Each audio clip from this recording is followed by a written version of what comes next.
And we are live, ladies and gentlemen. Welcome to episode 154 of the Sling'N Lead podcast. I'm TJ. And I'm Kent, and I can't believe 154 is a real number, but it is. You almost have to take your shoes off to get to that one, Bubba. Dude, absolutely. Who do we have with us? We have got the magnanimous Lora Thorson from Defenders Live.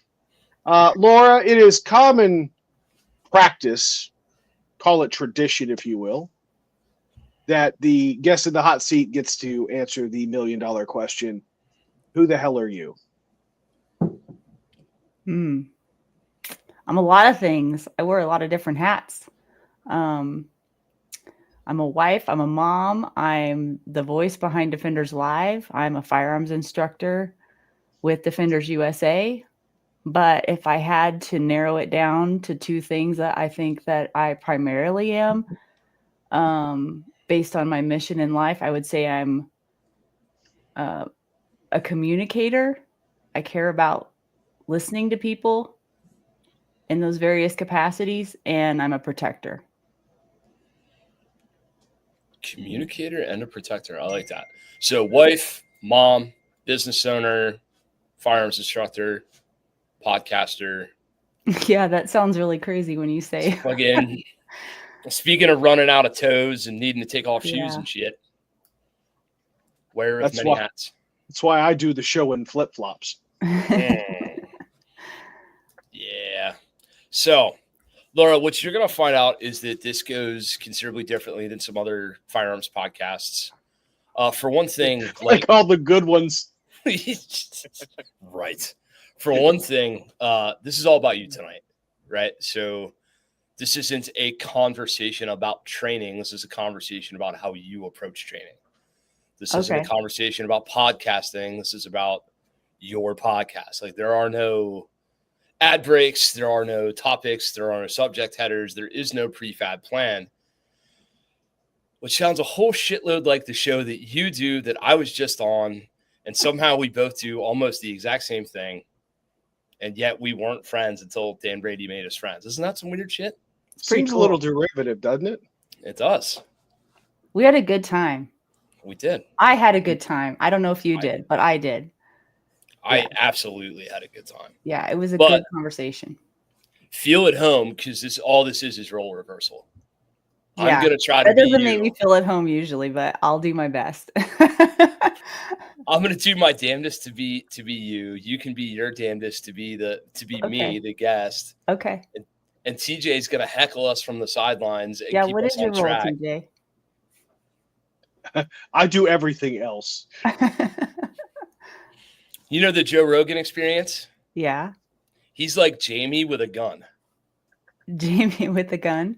That's a fair point. That's a fair point. Predominantly the producer, co-host. Also interactive. Comic relief, IT support, international sex symbol. I too wear many hats, Laura. I too. Yeah, I can it's tell. It's a burden that we must bear. But yeah, so most of the time I go on a hiatus for like 8 months and leave my best friend hanging without a co-host on the podcast. That's kind of what I do. That's my role. And then he checks back in and fixes all the shit I break. And he interacts in the live chat and makes sure everybody understands what's going on. And he provides all the links, and he sends me pertinent information on my screen that I should know about you to help me with an interview. And well, I think he has a lot of good things to say. I watched the Uvalde episode that you guys did, and that was spot on. Sorry, not sorry. Yeah. It was really good. And you had a lot of really good input. Both of you did, but that whole thing was a complete clusterfuck. But I'm glad to hear the feedback from you. I'm curious. I'm going to be a bit selfish for a second. Okay. So, as somebody with a bit more of a professional background in this than these two chuckleheads, what were your thoughts? What can we do better, Laura? Help us be better. Oh, realistically, you want me to tell you? You mean on your show, or do you mean? Yeah. No, let's do it. No, let's do it later. Let's do it later. You don't want to do it now? Kent, He does. I'm not used to driving. I'm not used to driving this shit. Okay, fine. Yeah, Okay, why did let's you hear ask it, the Thor. question if you didn't want to know the answer? I'm rusty. So what do you want? Do you want an answer, or do you not want me to answer that? Well, Kent's going to guilt me into it, so go ahead. Give us the answer. See, there you go. Well, I think other people can learn from it as well. That's a solid point. Do you really want me to answer? Yeah, Okay. yes, Laura. You're so please. confusing sometimes. Wait, just ask my wife. I think that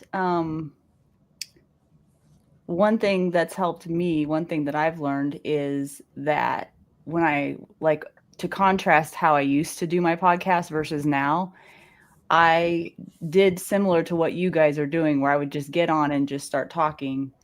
And it was like on one end of the spectrum, meaning like I didn't really know what I was going to talk about exactly or how it was going to go. And then I went to the other end of the spectrum, which was a little bit too rehearsed. You know, it was like, wasn't very off the cuff. It wasn't as authentic. And I've landed in the middle, which is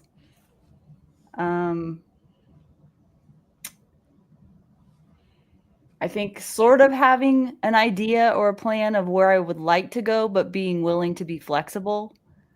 It's show notes, Kent. It's show notes, Kent. We got to do show notes. Or more specifically, you. I hate him. And the most important part, I think, for people who are watching, at least me as a consumer of YouTube, is that I want people to get to it. Like, I want a hook. I want to know, what are you going to give me? And then I want you to give it to me. And then I want to move on my way. And I realize like shows like Joe Rogan aren't like that, but he is an anomaly because of who he is. So it's not always that way. But I try to do that on my show where there's just like, hopefully, not always, but I try to make sure that there is value coming right out of the gate to keep people hooked. It doesn't always work that way. And sometimes it's not about like the pitchy hooks and stuff like that. Sometimes it's just about having real conversations, and that's really what people care about. So like there is no silver bullets, just like gun training, you know, you do the thing, put in the reps, and just keep trying to, like, for me, it's been, how can I be more me and not more like someone else? That's been like my pursuit. Exactly. That's what this is, really, is it is us. What this honestly is this is exactly who we really are. Like if you were to spend a weekend on a range with us or at a conference or hanging out, this is very much like how our conversations start with cigars and bourbon or whatever else. It's very, there is no agenda. There's rarely is an agenda. No, there is never an agenda. Like, right. Laura, let me say, this is what I deal with. Okay. I get a guest name. I might get a website. That's right. So you're not even sure who you're talking to. No, hold on. And a date. No, Kent does the talent acquisition. I'll give him that. He has lined up some great guests, present company included. But we'll get a list of things, like we'll eventually pick apart things that we don't want to talk about. Like, hey, what are some off-topic things for whoever our guests might be? And that's really about the extent of the prep. Like, it's funny. We go to TACCon every year, and everyone's like, "Oh, great! Well, one, you guys have fallen off because you're not broadcasting anymore." But,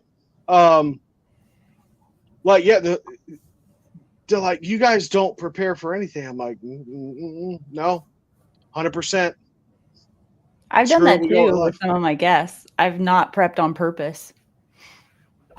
Yeah, sometimes it can be a disadvantage to do it because you already have preconceived ideas of who they are, what they're about, and stuff like that. Sometimes that's not a good thing. Sometimes it's fun to just get to know somebody right, like out of the gate. You don't know anything about them. I think that's fun.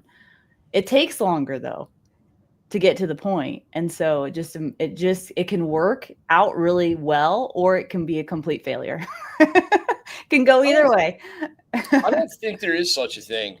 Short of somebody saying something like wildly disrespectful or really like tarnishing a brand or some bad result, I don't think there really is such a thing as a failure.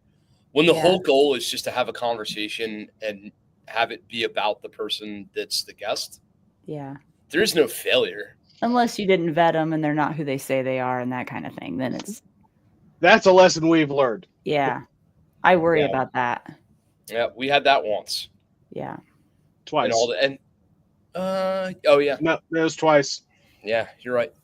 But that wasn't even on this show. That was the first iteration. That was Sling'N Lead Live or whatever the hell we called it for. No. That was Sling'N Lead. That was current edition. Okay. Yeah. Right. Yeah. We tested in prod, but I don't know what to tell you. How many did we do? No, hold on. How many episodes did we do that weren't this actual show? Was it? I keep telling people it was like 20. No. What? Yeah. 3. What do you think? No, it's more than that. Well, there's the 2 of them were us.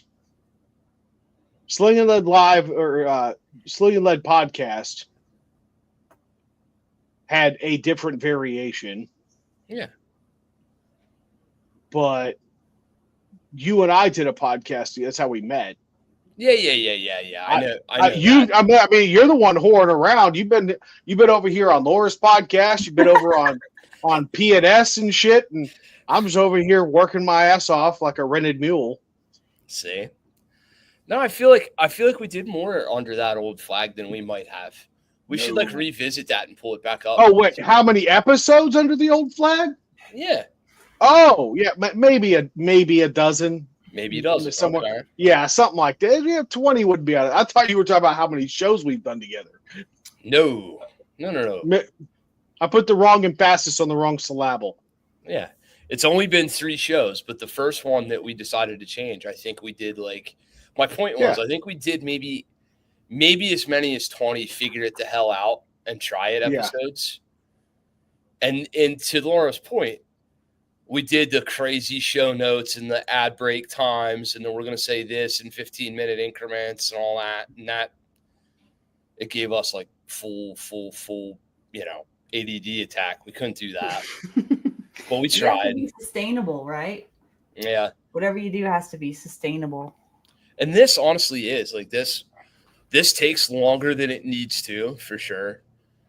But you will like at one point or another, you'll say some stuff kind of like you and I did together on your show where you'll be like, I can't believe I said that. Not in like a bad, holy shit, oh my God, clip it out and make 1 million views on Instabook, Facegram way, but more of like I was actually damn insightful for just like a regular chat. Well, that's what I meant by communication. I think maybe instead of communicator, I should have said, I don't really know if connector is the word, but I really enjoy connecting with people. So I think that's where the real conversations happen is when people connect. And when I say connect, it sounds kind of cheesy. I'm trying to define what I mean by that. It's when you get in a conversation with somebody, you really care about what they're saying and why they're saying it and getting to know them better, and not just for clicks and not just for the show. It's like a genuine connection with another human. That's the part, whether I'm doing the podcast or training on the range or whatever I'm doing, like that is where it's at for me. Yeah. Harmonize, TJ. I like that. Harmonize? Yeah. You get on the same wavelength with people. But I don't sometimes. Sometimes I don't even agree with them. It's like, I think it's really the like art of listening to understand someone. That is like, for me, the key. You know? That's fair. But those are mutually exclusive. Disagreeing with someone isn't required. Right. Or agreeing with someone isn't required to make a connection and to harmonize with somebody. Right, recognizing somebody as for their own. You said get on the same page, though. What did you mean by that? A heightened form of agree to disagree, right? Like you might both do, like there's things that Kent and I disagree on. right? Like Yeah. we've had some pretty passionate discussions around our respective differences. I know everyone thinks we're like the perfect internet couple, but we fight. We do. I don't love him any less. But no, like when and it's probably me being a bit nostalgic because I remember a time when you see like what we have here today, right? If let's just use the extreme, the simple lame example of putting a conservative and a liberal in a room together, right? It goes from I disagree with you, you disagree with me, so fuck you, I hate you, I hope you die in a fire. Yeah, I can escalate quickly.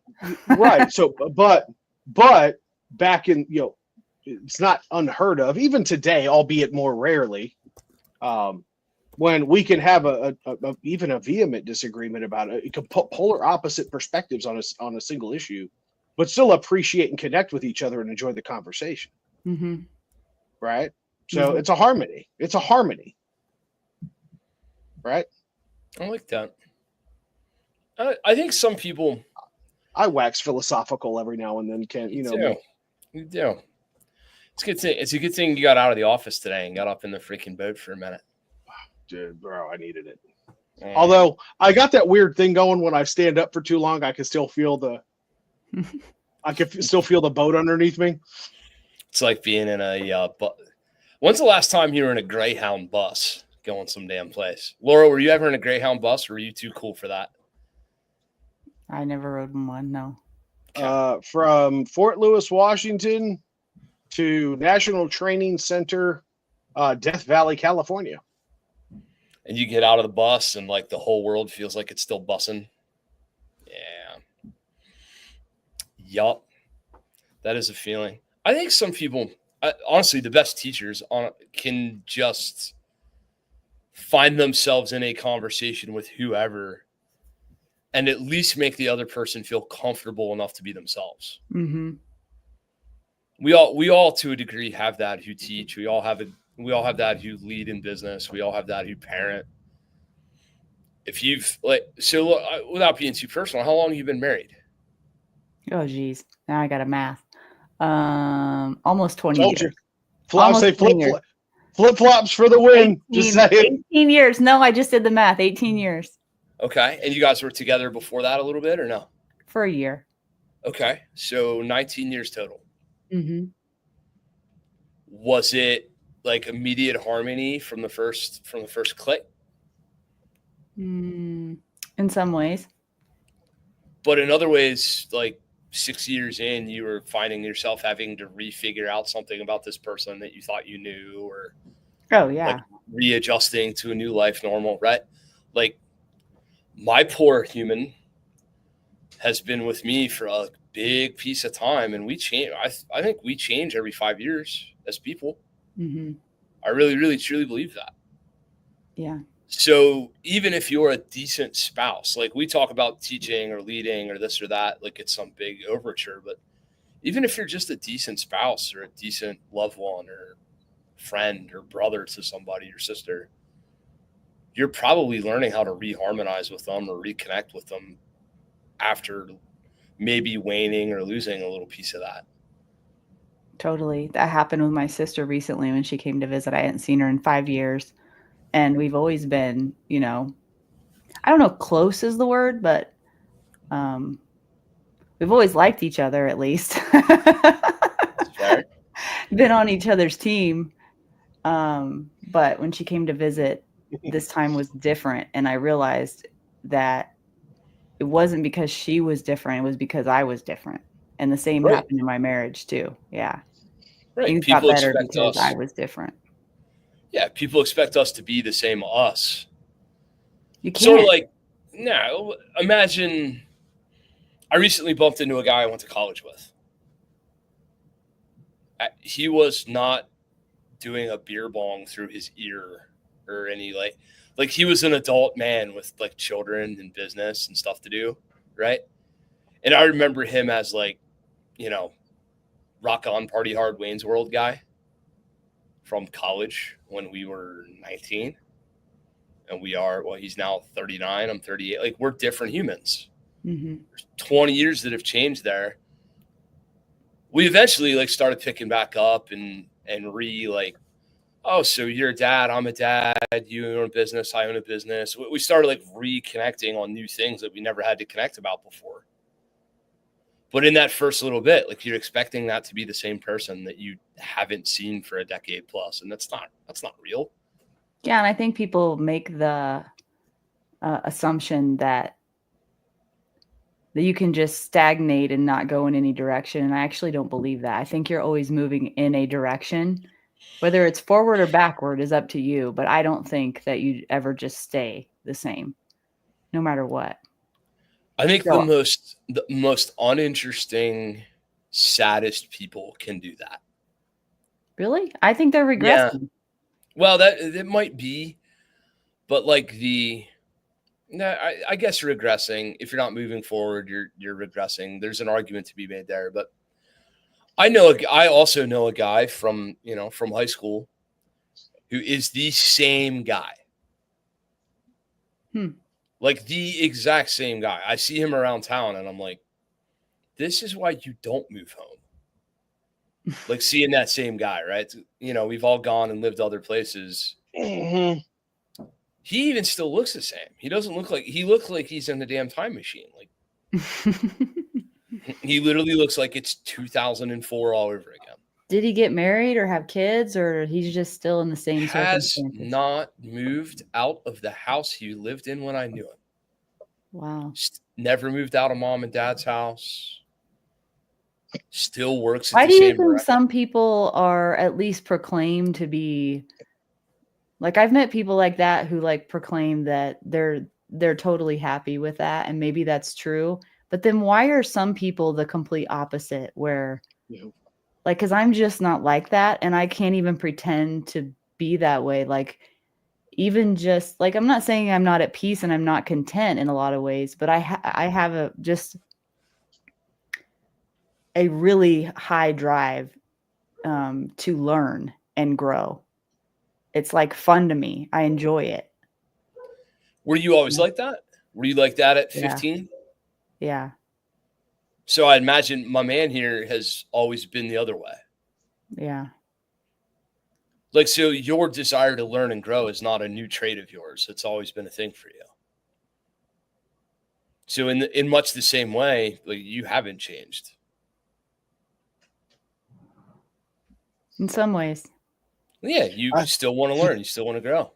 I think this podcast is getting deeper than it's ever gone before. That's But not What do you even want to close. talk But- about? That's No, not I'm even here- close. No, to true. I'm here for it. This Oh.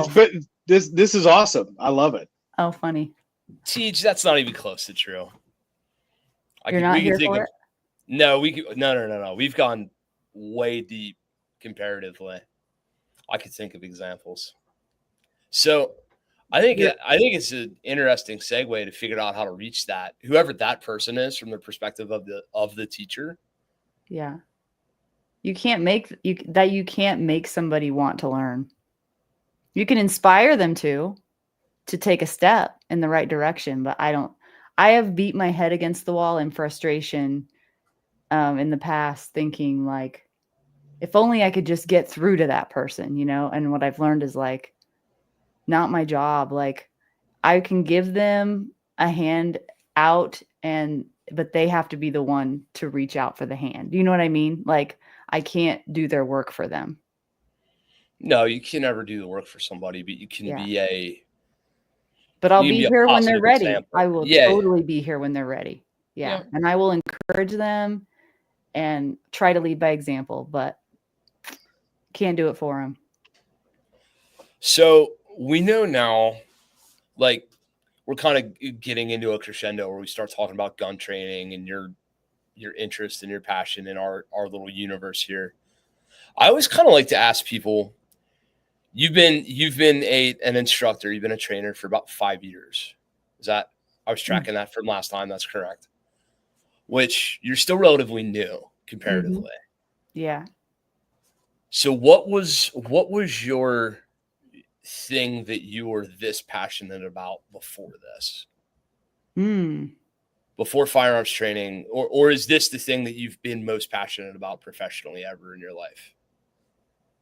No, and I've always been a business owner. So I'd say business I've been passionate about. And part of my business prior to becoming a firearms instructor was that I was a photographer. And I did a lot of event photography in the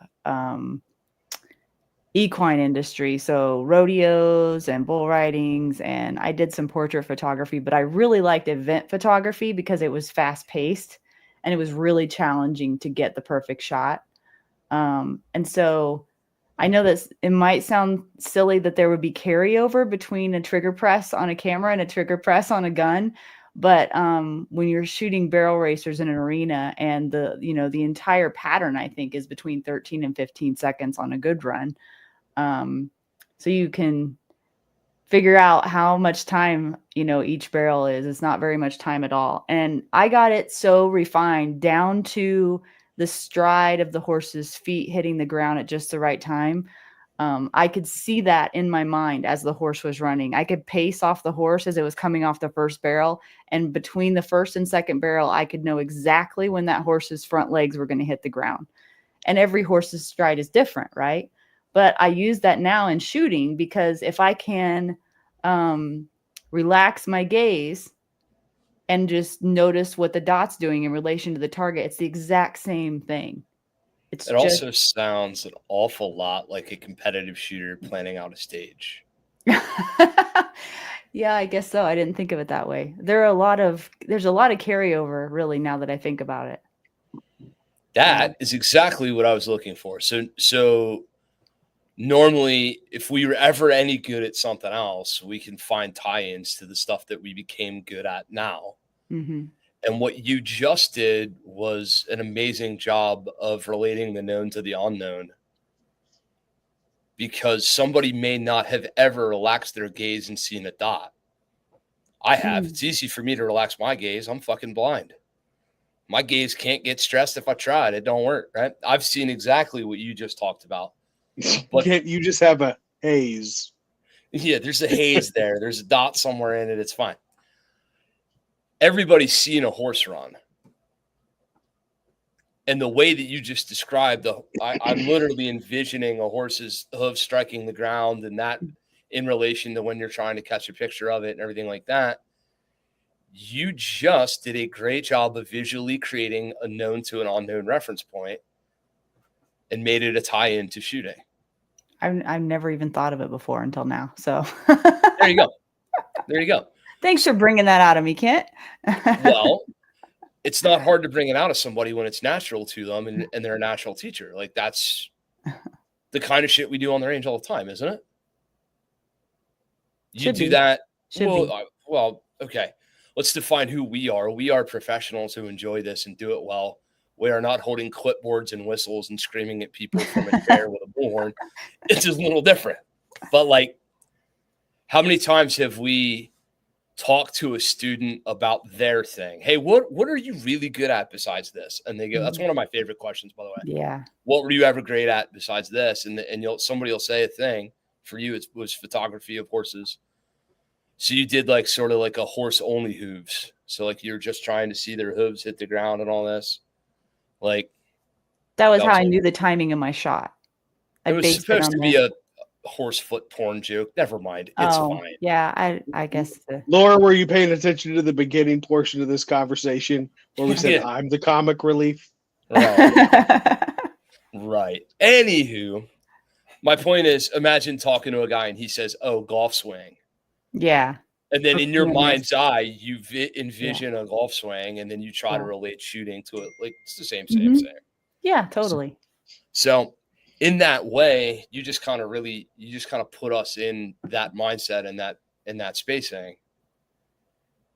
Interesting how you're able to do that visually. You can do it to somebody tactilely too. Mm-hmm. You make them feel something through describing a common feeling. Mm-hmm. Like a paper cut or something like that. Like everybody's had that. So you can kind of relate to people through that. It's pretty interesting. So you had a camera and a lens and all the things, and you were taking pictures of horses. And then one day you decided to get on a gun range. How does that happen? How'd you end up on a gun range? I had a close call. Interesting. In the middle of nowhere, Montana. Like so many male students in your age bracket are often looking for a close call. Female students in your age bracket have already had one. Seems to be my experience. Do you mind describing what your close call was like? What happened? I was working for a real estate company, and I was their assigned drone pilot for this land in the middle of nowhere that we were supposed to go shoot. And normally, this was the only time that I can recall that I was not alone. Thank God. And where we had to go, there were no houses around, there were no trees, there was no cell service, there was no way to call for help. There was not, I didn't, and at the time I didn't even, and none of that occurred to me. This is all hindsight, right? But we were stopped by a person on an old dirt road in the middle of nowhere who was out of their mind and really mad and really just looking for somebody to do something to. It was really obvious. Like, this person was definitely on drugs. And I just remember sitting in the passenger seat of the vehicle trying to completely disappear. I was so scared. Like, I wanted to melt into the seat. I remember my back pushing up against the seat, I was just frozen in fear. And I remember thinking in that moment, like, I had my cell phone, but I had no service. I mean, options were running through my head. Like, can I escape? If I escape and I run, where do I go? There's nowhere to go to, you know? And that feeling of helplessness was like a feeling that I don't think I'll ever forget. And thank God it turned out that the guy, and it was a guy that was with me. Usually the real estate agents are not men, they're women. So again, I had a lot. God was definitely watching me for sure and putting me in the right place at the right time with the right person. But this person had de-escalation training, and he knew what he was doing, and he de-escalated the situation to the point where the guy drove off eventually, not without a couple of spots that were really dicey. And I was just frozen in fear the entire time. I maybe could have ran, but I don't even know where I would have run to. And this guy was huge. So anyway, after he left, the guy I was with was not sure that he was going to stay gone. And so he was smart and posted up at the top of a hill with his pickup pointed the right direction so that he could watch my back literally. And if this guy was headed back our direction, he would be able to see him coming. And he did have a gun. And so I tried to fly the drone. My hands were shaking so hard that I could barely even get the shots. But anyway, we did. And then we left. And yeah, I don't think that guy to this day really knows, the guy I was with really knows what kind of effect that had on me, you know, and how thankful I am that he was there that day, because I shudder to think what would have happened if I would have been by myself, like I usually was on those kinds of trips. But he wasn't with me on that one because it was so far out there and he was afraid I wouldn't even be able to find where it was for sure. So after that, I went from having, you know, someday I should get my concealed carry permit and take a class, to I must take one immediately. I need to do it now. So that was it. Where'd you end up? Oh, go ahead, Teach. Yours first. Well, I was going to say, maybe I'm jumping a bit too far ahead for your question. If your question's better for this timing, then please go for it. We'll defer to you. But is there anything looking back? First of all, I'm glad you're okay from that situation. That having driven to and from Montana last summer for my family vacation, I'm gonna tell you what.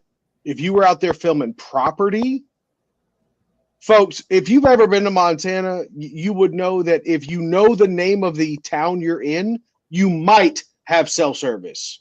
So like Billings, Glacier, places like that. If you can't name it, you probably ain't going to have cell service. Right? Or if you can't think of it off the top of your head, you probably don't have cell service at all. And it's remote. Like no one will hear you scream. No. It's terrifying.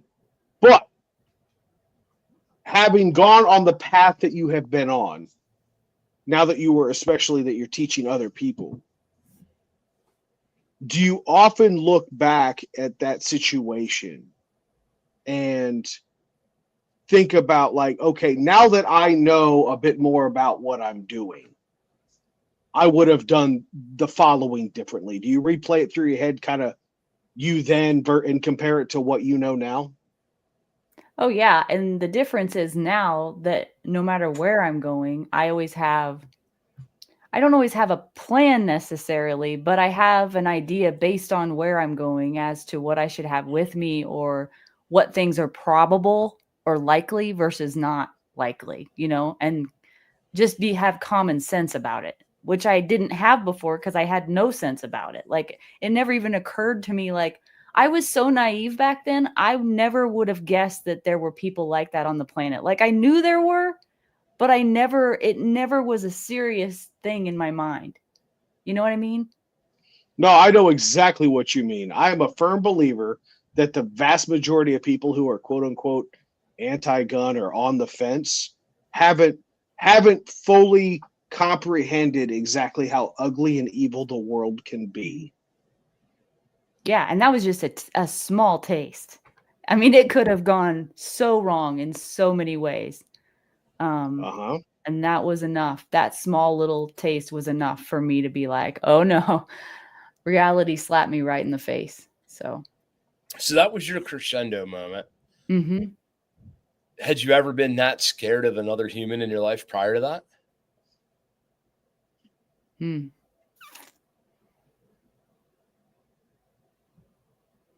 That one probably topped it, but if I would have been alone, that'd be a solid yes. Okay. Yeah. Okay. But before you had other experiences with other humans that made you fearful for yourself, is my point. I've been around very unsafe people that I was extremely naive around. Yeah. Okay. What do you think it is about? So maybe your moment, or like we all have it. We ask a student like, why are you here? And they'll say, Bill, because I want to learn to whoop-a-doop-a-doop-a-doo. I'm like, no. Like, shooter. Yeah. Like you showed up now for a reason. You and I talked about this on your show, but like today's the day for you for a reason.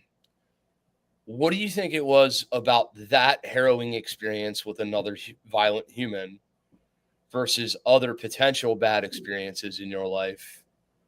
Was it the isolation that stood out? Was it the utter helplessness? Yeah. Okay. Mm-hmm. So I often wonder then why people experience, because we know victims of abuse and trauma and people who have 20 of your experiences, 50, 30, 40. And for some reason, now I'm going to change it. Like now I'm going to go get help. This is enough. I'm not doing this anymore. I wonder what it is for that. Like why, hey, I'm not going to let that happen again. Like your choice was, I'm never going to let it fucking happen. Like it got close to maybe sort of feeling like it might have happened. Mm-hmm. We have students who have had it happen numerous times. Don't let me put words in your mouth. I have had students who have had it happen numerous times. Maybe you have not. But like, in the industry, we certainly see this. I wonder what it is about those folks and that one decision point or that one thing. I think for some people, it's the fact that they have kids now. I really that's a good one. I really think that's a really big one. Yep.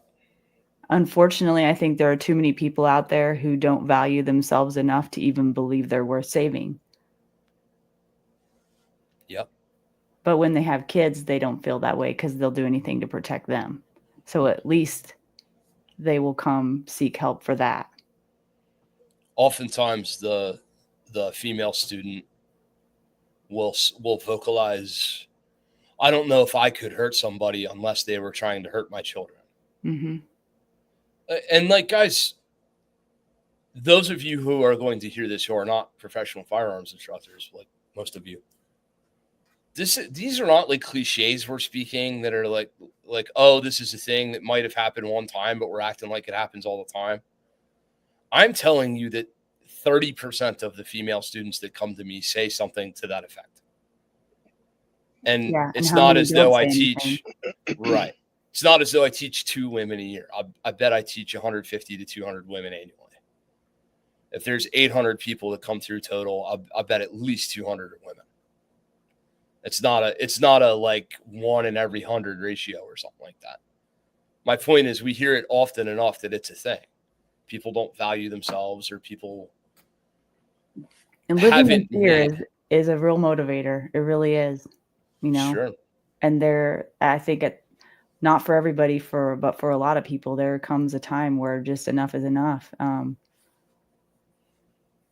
Have we given any thought as I don't know what kind of conversations happen in the the subcockles of the back room of the instructor dinner at TACON, but has anyone ever stopped and thought about what are we failing to do to reach people to where it almost has to come to that person fucking around and finding out, like, oh shit, that Laura chick or that Kent dude were right.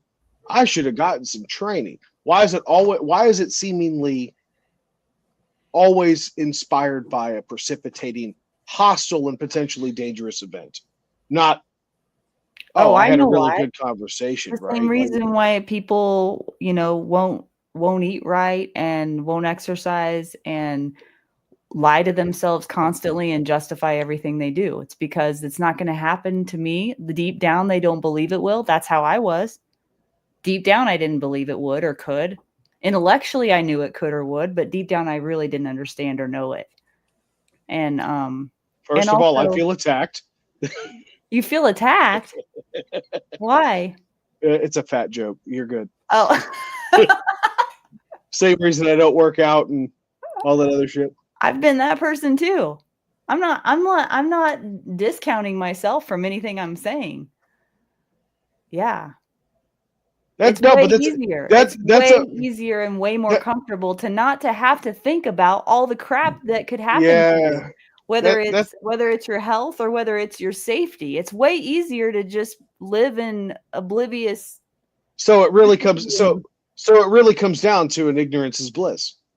I think so. Willful ignorance. But my question remains, though. It wasn't bliss for me. What can we, as in hindsight, it's not, but what can we as instructors, I'm reluctantly going to lump myself into that conversation. What can we do about changing the narrative in the ways that we try to reach people to convince them to go get, how do we do a better job with our talk track, with the conversations we're having? Be honest, what can we do? Meet people where they are. I think just meet people where they are can do a lot of good, and not being the most important or the most knowledgeable person in the room, and meet them on a human level and not on an instructor level. Do you know what I mean? It's intimidating to go to a gun class when you've never been to one before. And then you show up and there's these guys in these tactical pants and stuff. And you're like, what the heck? It's intimidating. It's hard to just even show up. So the more I think what you were talking about, hospitality, Kent, whenever you're on my show, true. You know what else we can do? We can stop pounding the fucking table and screaming about our rights as though it has something to do with the length of our dicks. Because we do that a lot. Not we, us, you and I, but we, the industry, teach. Most of the people who hear about gun culture hear about it from the perspective of the loudest voices in the community, and the loudest voices in the community are very, very, very infrequently the most well-informed. And we get, not to name, I don't know, some country music singer who, like, they also know this guy for having said the N-word on an album. Like Kid Rock, he's got the N-word on his album. And then he's also a proponent of the NRA and gun rights. And now I have an African-American client who's looking at me like, what's up, dude? Like, are you Kid Rock? Not clearly, I don't look like, but are you that kind of dude? It's like, nope, couldn't be further from that guy. But yet, we now have to deal with the megaphone that has been given to our cause. Just like any other cause, just like somebody who, when the teachers union goes on strike, everybody goes and screams about how lazy and shitty they are and why won't they take care of the kids. But meanwhile, like, nobody stops to ask them what they're out there for in the first place. So because firearms ownership has become this cause, and safety training or firearms gun safety classes or gun education has become our little buzzword to do a better job in the chambers of like politics, firearms instructors are now immediately associated with one political affiliation, whether they are or are not, and are immediately associated with everything else that comes with that right on down the line, to where the folks that I'm with tonight have a coexist bumper sticker on the back of their Subaru. Not a stereotype, dead ass serious, literal coexist bumper sticker on the back of a Subaru, right? And a support Ukraine flag and a BLM thing. And they've got all the stickers, right? And they literally had, like, vocalized to me that they felt as though they should not be at the facility.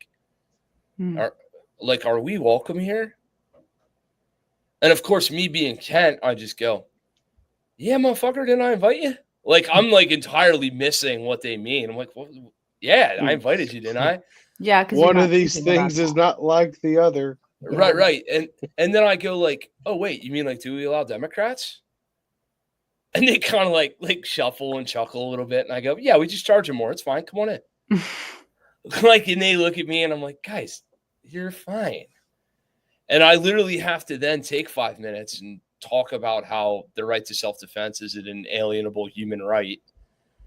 And if I really and truly believed all the shit that we talk about gun rights, I would be able to articulate why and how they're just as valuable to them as they are to me, and blah, blah, blah, blah, blah.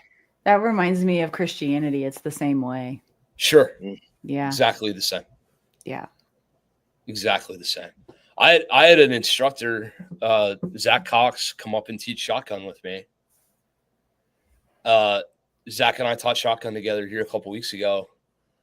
And we've never actually taught together. We've taught around each other. We've been in each other's classes. We've never actually taught together. And he was sort of like a little bit, he was like, you have like a prayer ritual before class? Yeah, dude. You would not have known that about me, but yes, I do. We didn't talk about that on my show. Dang, you're gonna have to come back on again. Okay, fine. But not like an overt one that, like, I don't do it so the whole world can see me do it. It's my thing. Like, that's the point. And he was like, that's really funny. And I said, why? And he goes, because I felt I was going to, like, lead the class in prayer before we started class. I like to do that. And I was like, Zach, do it if you want to do it. Like, he felt like he was going to, like, disrespect me somehow by having some sort of religion or some sort of faith brought into firearms training, and he didn't know that I did that. But he felt, like, weird about bringing it up, or like he couldn't do it. And all we do all the time is tell each other to be ourselves, right? So if that's you, then be you. Do you have a prayer ritual before class? Not overtly, no. What do you mean by overtly? Like I don't ask everyone to join in or can we pray?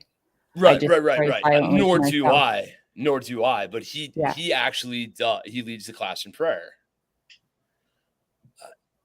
That might rub some people the wrong way or whatever, but he's not, the way he approaches it isn't I was just well done. It wasn't any kind of like Off-putting thing. yeah, there it wasn't like a sales pitch. Oh. Like it was, you know what I mean? Like you know how some people can use religion as a sales pitch?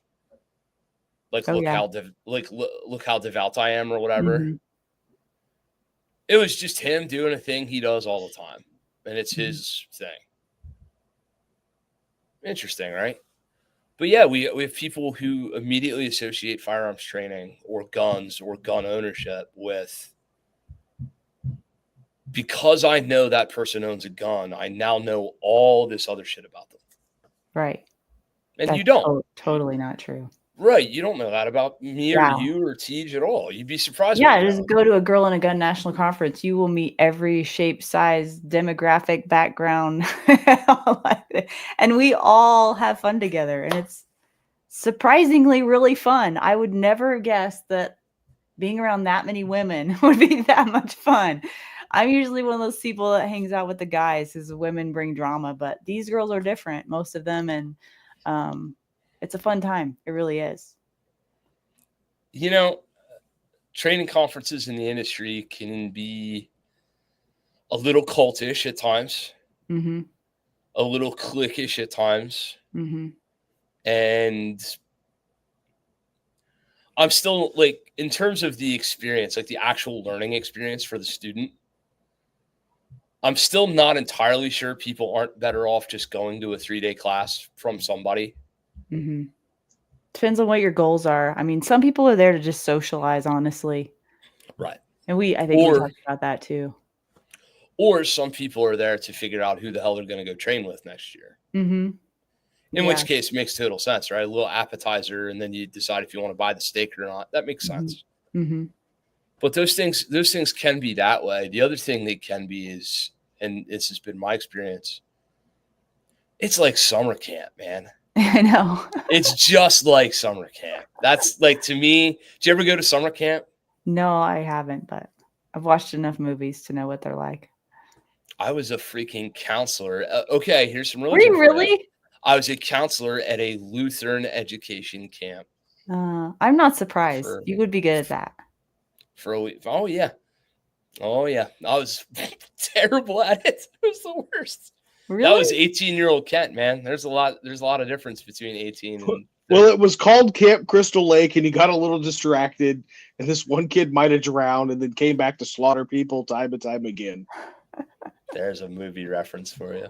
No, we had a confirmation. It was called confirmation camp. So we had, More importantly, one that names you as a driving force to the unleashing of the evil that is Jason Voorhees. Continue. not everything's a movie. No, nobody died. There was nobody with fucking hook hands. Nobody was wearing a mask. It's just a bunch of like suburban Lutheran kids going to confirmation camp. That's all it was. There's no like crazy the most dangerous of camps. But continue. Right. Just a bunch of kids from the upper middle class, suburban. Although we had like Brooklyn, New York and stuff represented, so that was fun. But yeah, like summer camp where you go see all your friends for like 10 days and you don't see them all for another year. Yeah. And you're like, oh, these are all my people. And then you enjoy that high and you enjoy that experience and you all go socialize and then you don't see each other. The difference is for us, for the trainer, for the people who do this shit all the time, summer camp is every weekend for me. Well, it literally is. Like I get to see my people over and over and over in a different place, a different time, a different town, or the same town over and over again. But I get to bring you in. I get to host, whatever it might be. Like I taught 10 private lessons this week. Wow. Right? I get to do it all the time. I'll teach tomorrow. I'll teach Sunday. I'll teach instructor, like I'll teach my cadre when I'm not teaching students. I'll volunteer and, help run a competition thing. It's always some sort of like you ride that high constantly. So in terms of you and your involvement in the training industry, once you hit you had your moment in the woods or your moment out in the mountains where you thought, you thought There you were were no going to crews. I told you. right. So you went to a concealed carry class, Yeah, basic pistol. I think it was. NRA basic pistol or something like that, or just. I think it was through the state of Montana. I don't know if it's NRA or not. Anyway, Okay. Fair enough. How long from that moment, your first experience as a student in a class, until the time you were on a line teaching? How long did that take? Well, there was a breaking in process because I was an apprentice for a couple years before I was running my own line. So I guess it depends on if you mean by myself or not. But the moment you thought, here, let me change my ask, because that's fair. Apprentice obviously is a good thing. From student to apprentice, how long did that take? that probably was a couple years. 1, 2, 3, 5, 20. I just said, you didn't hear me? No. I said that was probably a couple years. Yeah. Well, it's a couple, 2. 2, yeah. Oh, literal couple, not. Yes, a literal couple. Yeah. Pennsylvania redneck couple, which could have meant 3, 5, 7, 10, or 20. I'm like, why does he not understand the words coming out of my mouth? Because I'm from the middle of dog fuck nowhere in Pennsylvania. So and Laura, here, let's hold on real up, quick. PJ. Nope, overruled. Laura, what we have here is a podcast trio where 2 of us understand that words mean things, and the other one's name is Kent. Okay. I thought you would be in general, like my family would be. A couple around here, it could mean anywhere from 2 to 14. Oh, I meant 2. You ever hear the difference between a creek and a crick? I don't know if I want to know. That's the point. I still don't know what it is. I've been being told that one is one thing and one is the other my whole life. I don't know what that is. Yeah, they're the same thing. Yeah. Keep going. I'll look it up. Yeah, come on, Jamie, look that up, would you? Colloquialism was my point. So 2 years from the time you took your first class until you thought. No, I didn't think anything. See, that's where you're wrong. I was like approached. Yep. This is where I was going, right? So this the was transition not my idea. happened. No. Right. Yeah. So who approached you? The owner of the range. Okay. And said, have you ever thought about becoming an instructor? And everybody worth your salt with common sense, you said, what the fuck are you talking about? Not me. Yeah. Anybody but me, right? Yeah.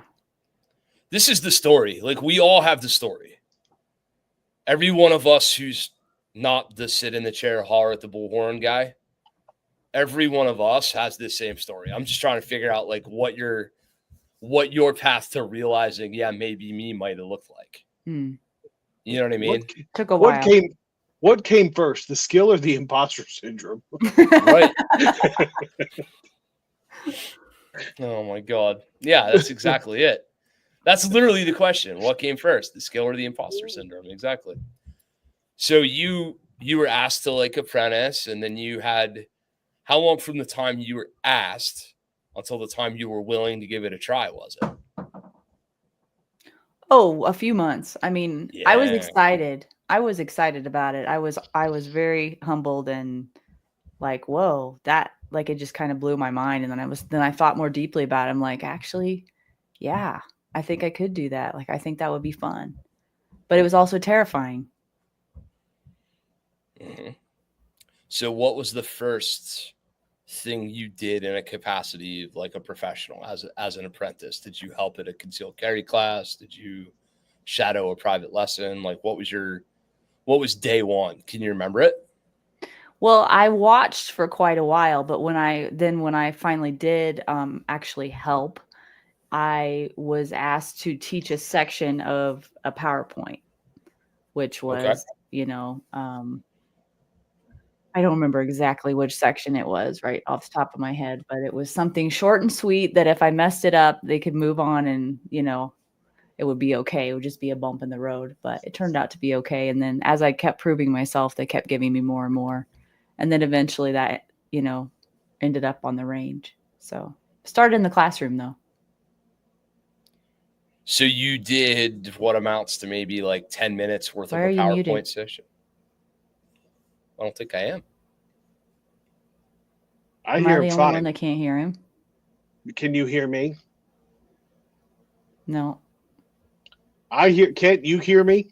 Yep. You guys can I hear each hear- other, but I can't hear either one of you. We hear How you convenient. too. Are We you hear are you playing that game again, Kent, where you muted yourself? Oh, okay. No. I can't believe. Kent, you really did that? Oh, I know what happened. Hang on. Mic settings. Okay, we're back in business. I think I can hear you now. Yeah. Can you hear us now? Testing 1, 2. Nope. Nope.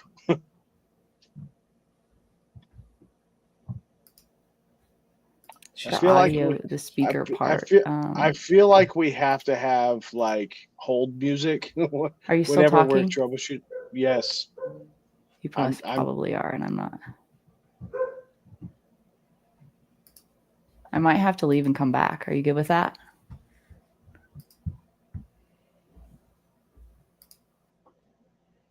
We will carry on the show while we wait for Laura to return. She's not coming back.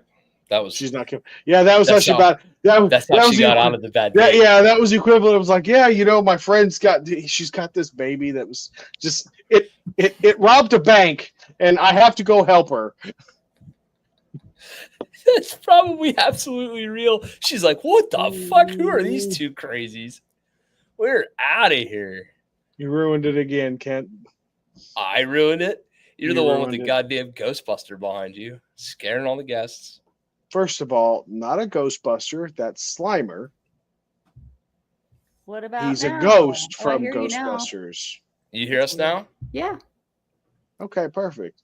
You missed I the just part needed where a potty break. I just slipped out, came back. No big deal. we missed the part where we said that was your way of getting out of the bad date, where you're like, oh no. Just watch it. Don't ruin it. Just watch it back. Yeah, just watch it back. There's solid content. If we have to if we restate the jokes, they'll lose their luster. Oh my gosh, that's awesome. I love it. Nope, that was not the case. Okay. Oh my god. Well, she came back, so I did. She did come back. Yeah. A glutton for punishment. This one is. So you did a 10-minute PowerPoint. The last thing I think you heard me say was you did a 10-minute PowerPoint. Yeah, I did a section of a really long PowerPoint, and eventually, then it got more and more, and then I don't remember all the details, but how you would normally work someone in on the line first RSOing, and I do remember the day that my friend Trish she has a group called the Montana Maggies that she runs every Tuesday, and I was a part and still am a part of that group. And I remember the day that she told me, okay, you're running the line today. And I'd never run a line before. And I was just so terrified.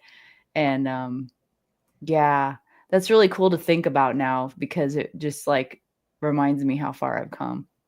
So yeah, so thanks the for thing bringing that up. I brought it up for a specific reason. How many of those do you just remember the come down from the adrenaline recession, where you were jazzed up and you're like, oh shit, and then you do it? Yeah. How when's the last time you had that feeling? Oh, recently. I still get jazzed up. I mean, not in exactly the same way, but there's always a level of I freaking love that, and I can't wait to do it again when I leave. I never come off the line, even if the class isn't that great. Meaning, even if there are shooters that are whoo, we really got to watch them. I don't ever come off the line and be like, God, I'm never doing that again. I always come off the line ready for another one. So Then you've never taught in a fucking driving snowstorm sideways with Tim Kelly and spilt coffee. I have been in a class snowing sideways, and it was the best class of my life. But did Tim Kelly spill his coffee? No. Because if Tim Kelly spills his coffee, it's going to be a rough day, Tater. Let me just tell you right now. On himself? Just the lack of coffee given the cold and the misery. Right.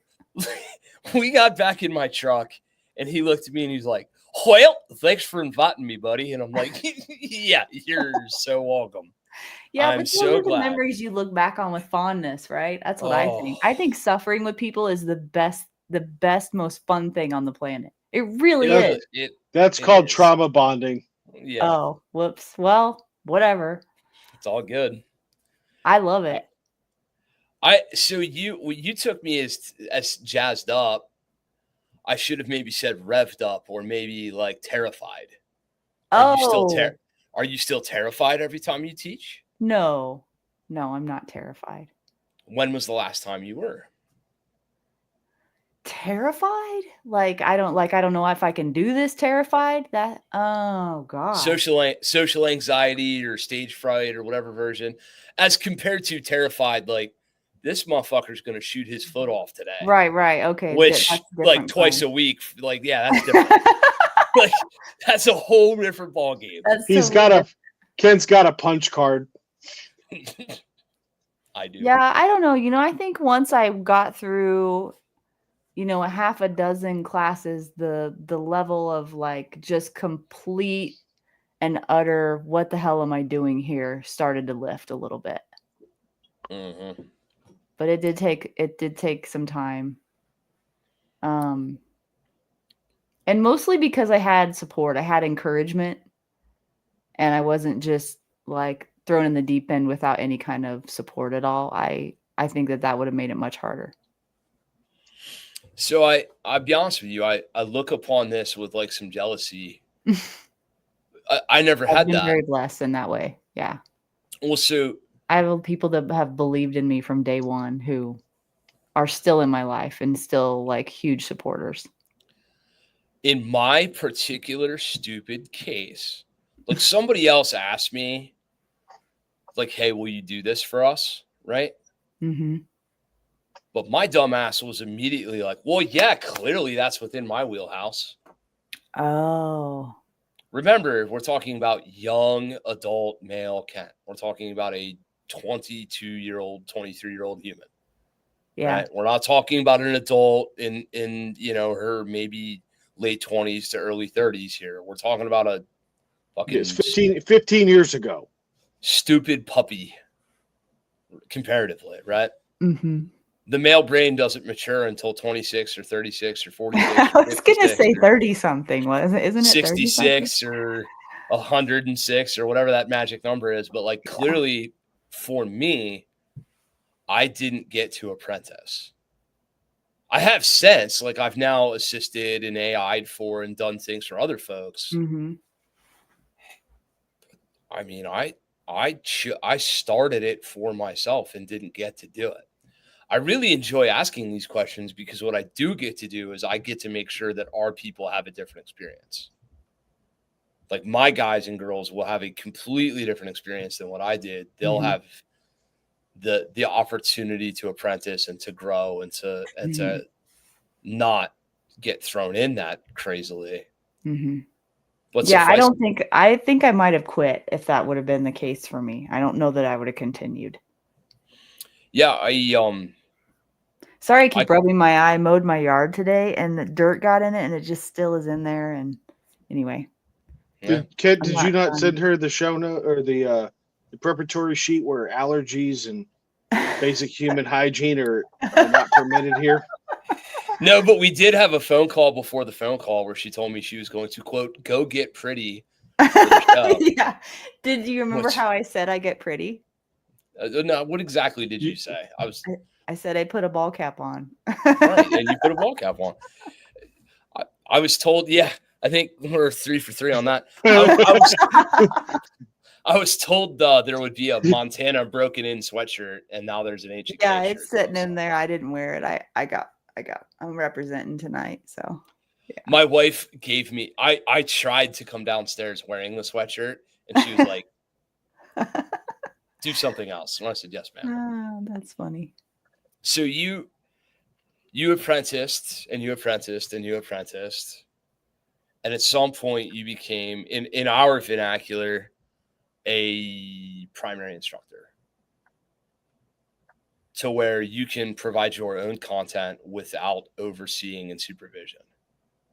The first time you were a primary instructor, what was that like? It was kind of fun, and kind of terrifying at the same time. There was a huge responsibility. I felt a really huge weight of responsibility to get it right. And I spent probably the first 2 years on my own of just leaning into perfectionism and not able to really find my own voice or my own way, and just copying other people because I didn't have my own way or style. And I was still, I think, still sort of unsure of like who I really was in that space or why I was doing it. I think deep down I knew that I really just wanted to help people not ever experience the kind of helplessness that I did. I think that was really the root of it. But the path to getting there was terrifying, and there was a ton of self-consciousness, and it took me a long, long time to get out of my own way, and I'm still struggling with that. You don't appear to me to be a person who's in their own way. I cannot wait to see you teach. That will happen someday. I wish you could have seen me even just like 3 years ago. You wouldn't have said that. You never know, man. Like, we're different people all the time. Like, we will for sure share a range together. I will see you teach. I would love that. Me teach. Like, that's going to happen. Somehow, some way on this universe, that will happen. And like, it's always interesting to me when you see a person through something else, or a person through the industry, but you've never taught with them or you've never seen them teach. Mm-hmm. I love nothing more than to watch the moment somebody like sets into themselves and goes, all right, let's fucking do this. I love that moment. Me too. Yeah. The let's fucking do this moment is one of my absolutely favorite things. Mm-hmm. Because we all have a different version of it. I see it in my younger instructors in our business.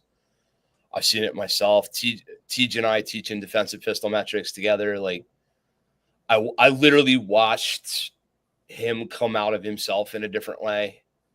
That, like you're like best friends with a guy, but yet, all right, so now we're going to teach guns together. And immediately he's a more refined version of it. Not different, not better, not worse. Mm-hmm. Just like, yeah, it's time to fucking do some work now. So we're going to go do some work. It's time to get down to business. That's a really neat moment. And when I share that moment with somebody, either together, we're teaching together, we're working together, or student to teacher or teacher to student, no matter what, that moment always creates a bond, I think. Yeah. Or it creates a fucking terrible, disastrous separation. Yeah. It's either like, oh, fuck, yes. Or it's like, oh, no, you're not who I thought you were. This is terrible. Yeah. Goodbye. Yeah. Like, it's one of the two. Yeah. Never in between, generally. Yeah. Do you think, though, like, over time you get better at gauging that? I think. I have, anyway. Mm-hmm. Yeah. You don't get on the podcast unless you get a pretty good gauge for that. Like, if I get a bad read, if I think for a minute where I'm like, I don't know if this person can actually teach. Like, we're not going to come on here and talk about you teaching. Yeah. That's what we're not about to do. Lessons from mistake number 1 that we were talking about earlier. Yeah, exactly. Right. 2 distinct times where it was like, oh shit, this isn't going the way we thought it would. Yeah, I love how it's like transformed over the years to where when I began, I thought my job was like to download all the information I know in my head into other people. Like, I thought that was my job. And now it's just like,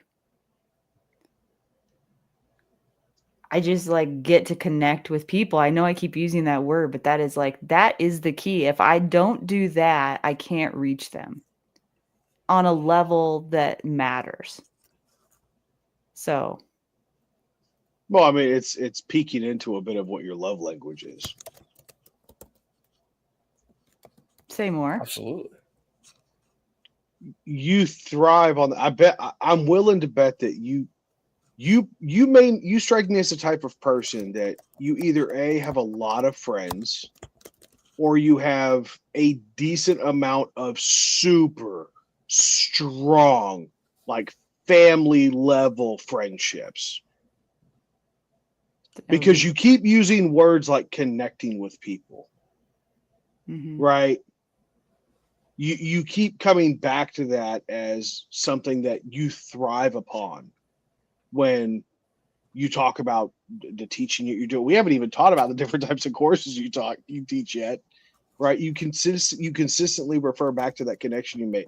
It's not a bad thing at all. As a matter of fact, it's an admirable thing.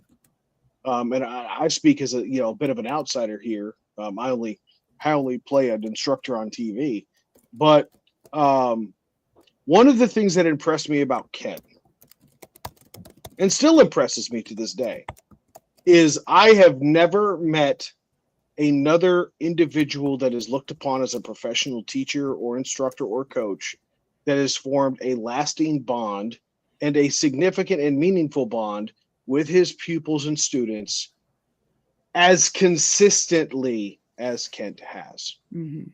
I'm sure everybody's got like that one dude that they're tight with, right? Like, hey, we're cool. Like, we know everything about each other. We clicked really well. He cares about people. Yeah, we connected well. Kent is like that with everybody. Like, he can, if he has spent, albeit enough, but not necessarily as much as you might think, time with somebody, like, he can tell you family names, dog, pet names, birthdays, special considerations about each individual of the family. It's an impressive feature, or it's an impressive characteristic. And I'm seeing a lot of the same things in you, which I'll be honest with you is refreshing to me, because quite frankly, I don't believe that there's a whole lot of people like Ken Howard here. That's a fact. Thank God somebody made somebody laugh. Yeah, you're right. I have not a lot of friends, not a lot of close friends. I'm friendly to everyone, almost everyone, but deep connections with people are few. Interesting. Okay. But you look to make those connections with the people you teach. Yeah, but that's maybe not necessarily. You're not looking to get added to their Christmas card list. Right. Yeah, that's a different kind of connection. Like, being curious about people and giving a crap about them is different than who I let into my inner circle. That's a totally different thing. Yeah, and agreed 100%. Here's the better way that I could put it. Kent and I have actually talked, more so Kent has talked about this than I have, because he's got the experience. But on several episodes of this podcast, he's mentioned that he's had a conversation with now the late James Yeager, and his mentality along what his relationship with his students is. I have to assume, and I'm paraphrasing, I have to assume that this is the only gun class that these people are going to take. I have a duty and an obligation to cram into them as much as I possibly can of the most important shit in that 8 hours, so that they leave here as prepared as I can make them. That is a different type of connection.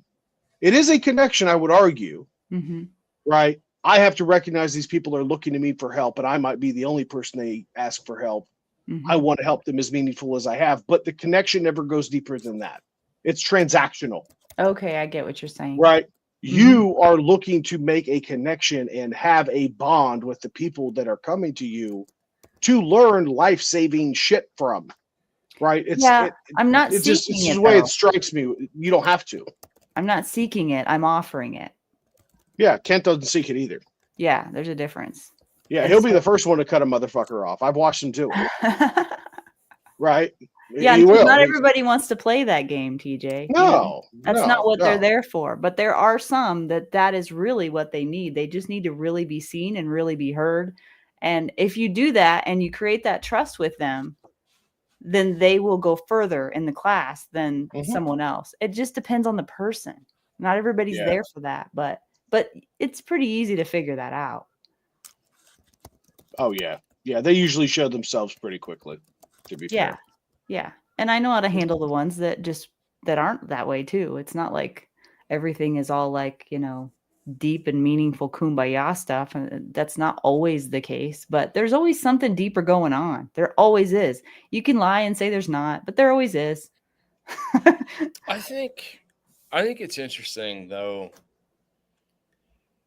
how much of yourself you end up leaving in a student on the range or in a classroom setting or what. Like What do you you mean by really end up, if as an instructor, I think if you're doing it right, you probably have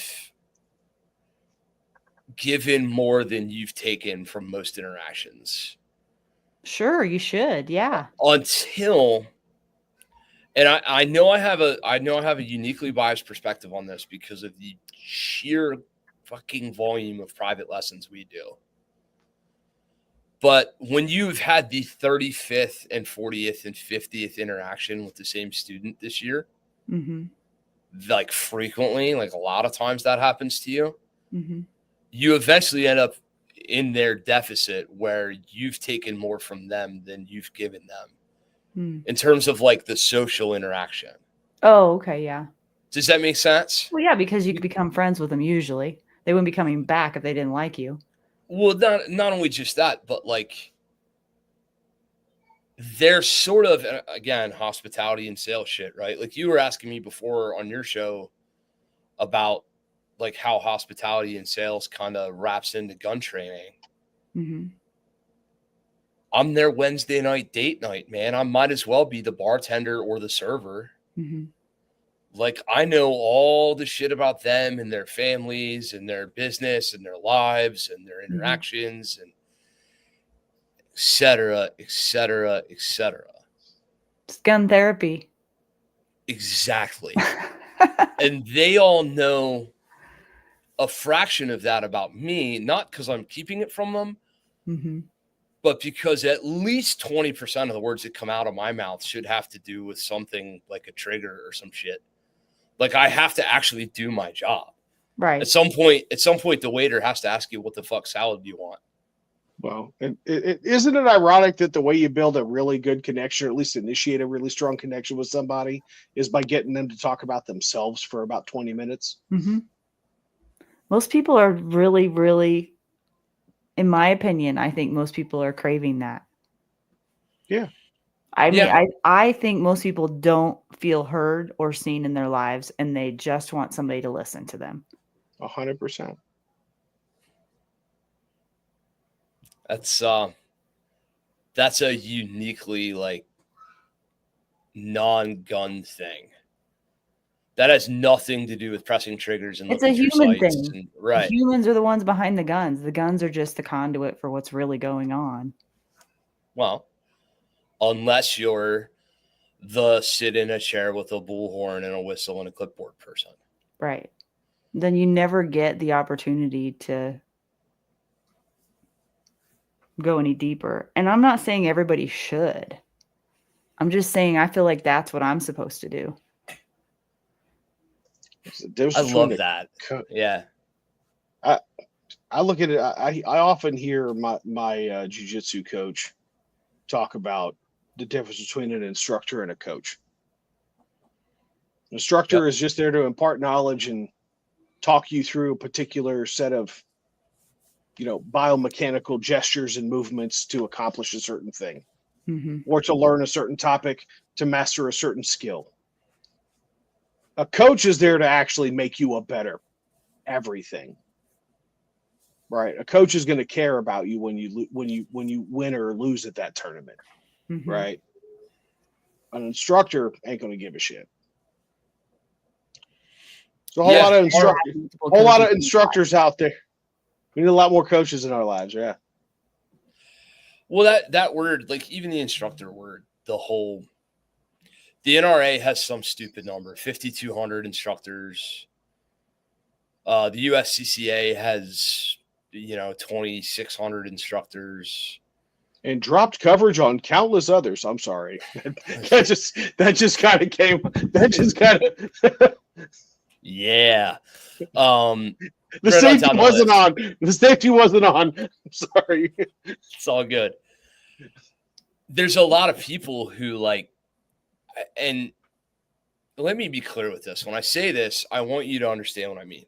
All of you, the listener, you, the fellow guests, whatever. There are people who do the instructor thing as a sort of to the level that I would volunteer at a dog park or a shelter or some shit. Like they do it because it's a thing in their lives that they feel like they should be doing because it's a good idea and it's helpful and it's my version of. It'd be like maybe Hobbyist. Not even just no. Like there's some philanthropy to it. Like instead of volunteering to help build a homeless shelter, they're going to volunteer to go help at the range. Okay. Because they've got a level of skill or whatever. And they feel like they should go and they should, all right, come on, let me go help these people. But they do it twice to 6 times a year. And they're an instructor, right? That person has a piece of paper that says they are a firearms instructor. And that is the word we have chosen to use for them. Okay. You have another person who maybe does it monthly or bi-weekly or something like that, where they'll be on a range for a weekend and they'll do a thing, and that's a big part of their deal. But the rest of the time they're doing something else. And then you'll have people who are living that, like they're in that life. Like this is their thing that is their focus right now. Right? It's a different level of involvement. Therefore, it's a different personal connection. Like you wouldn't, if not that I volunteer at church because I volunteer at the damn gun range because that's the only place I have time to be and volunteer. But if I was to volunteer at church right now, the people who saw me 4 times or 6 times this year at church volunteering wouldn't really know a whole lot about me because I'm sort of doing the thing that I feel like is a good idea in the moment. But it's not an environment I'm comfortable in. The range for me is like church. It's home. It's a place I'm absolutely, completely, entirely comfortable. Mm-hmm. This is my piece of earth. I feel good here. I can be myself, right? And Laura, I don't know if you do feel that way, that's cool. And if you don't yet, that's also okay. But like, it's a really, really, really cool realization when you feel like you found your place. Mm-hmm. Do you feel that way for yourself? Oh yeah. Isn't that so cool? Yeah, it's like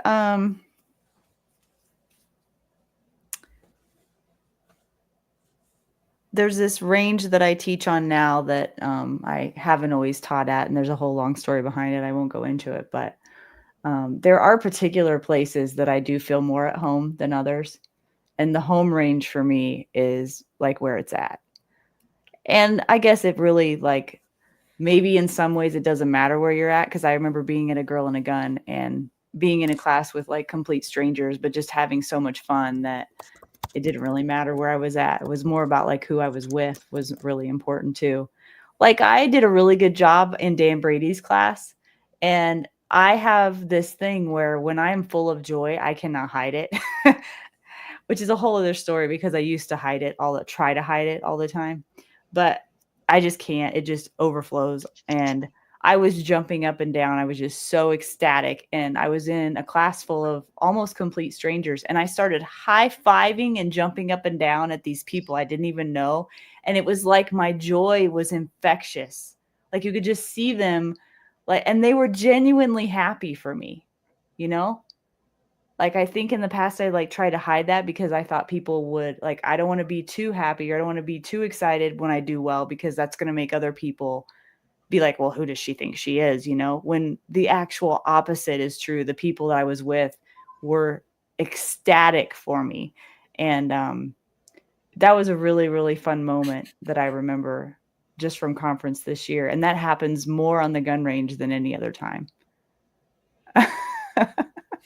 Bounces like trigger. Yeah, that is what I do. And I cannot hold it back. It just comes out. Sometimes I do that before I get on the line because that's kind of like this excited, nervous energy. But then sometimes when I shoot really well, it comes out again.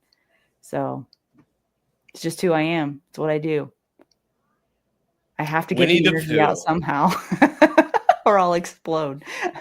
So you're a Winnie the Pooh cartoon tiger with a gun. Yeah. I like it. That is some real joy though when you think about it. Somebody so full of joy that they're like just bouncing. That's a really high level of joy. Yeah, the last person that laughed that much with a gun in their hand had to fight Batman.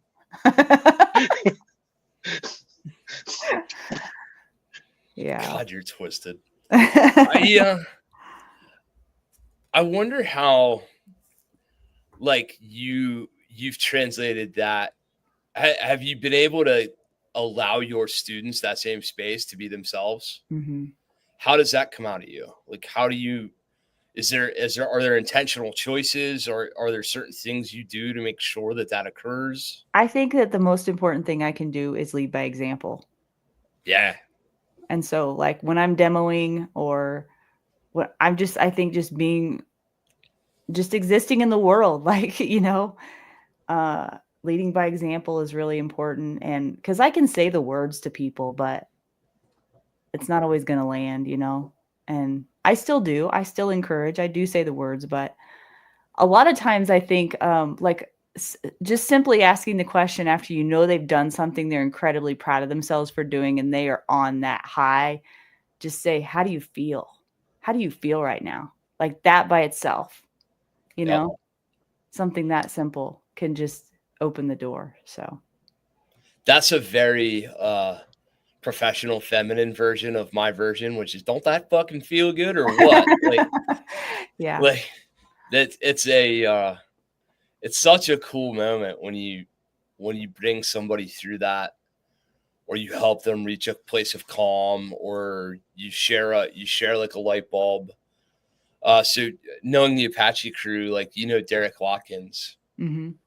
not on this podcast, but sometime in person, I would like you to ask Derek what I told him to say to calm himself down before a rep or a drill. Do I want to know? It's a little bit like outside of the scope of being like nice professional humans here, but it's the exact same thing. It was my way of looking at him and being like, because I just said it to him and he looked at me, he's like, the fuck did you just say? And I was like, you're not thinking about how scared you are now, are you? Go do that. Mm-hmm. He's like, So just the last time I saw him attack on, he walked up to me and he was like, do you remember the time? I'm like, dude, how could I forget the time? Like that was a pivotal moment, right? I got to share a pivotal moment for him. It cool. manifested in his first sub-second draw, right? Mm-hmm. That was like the big W. That was the big win.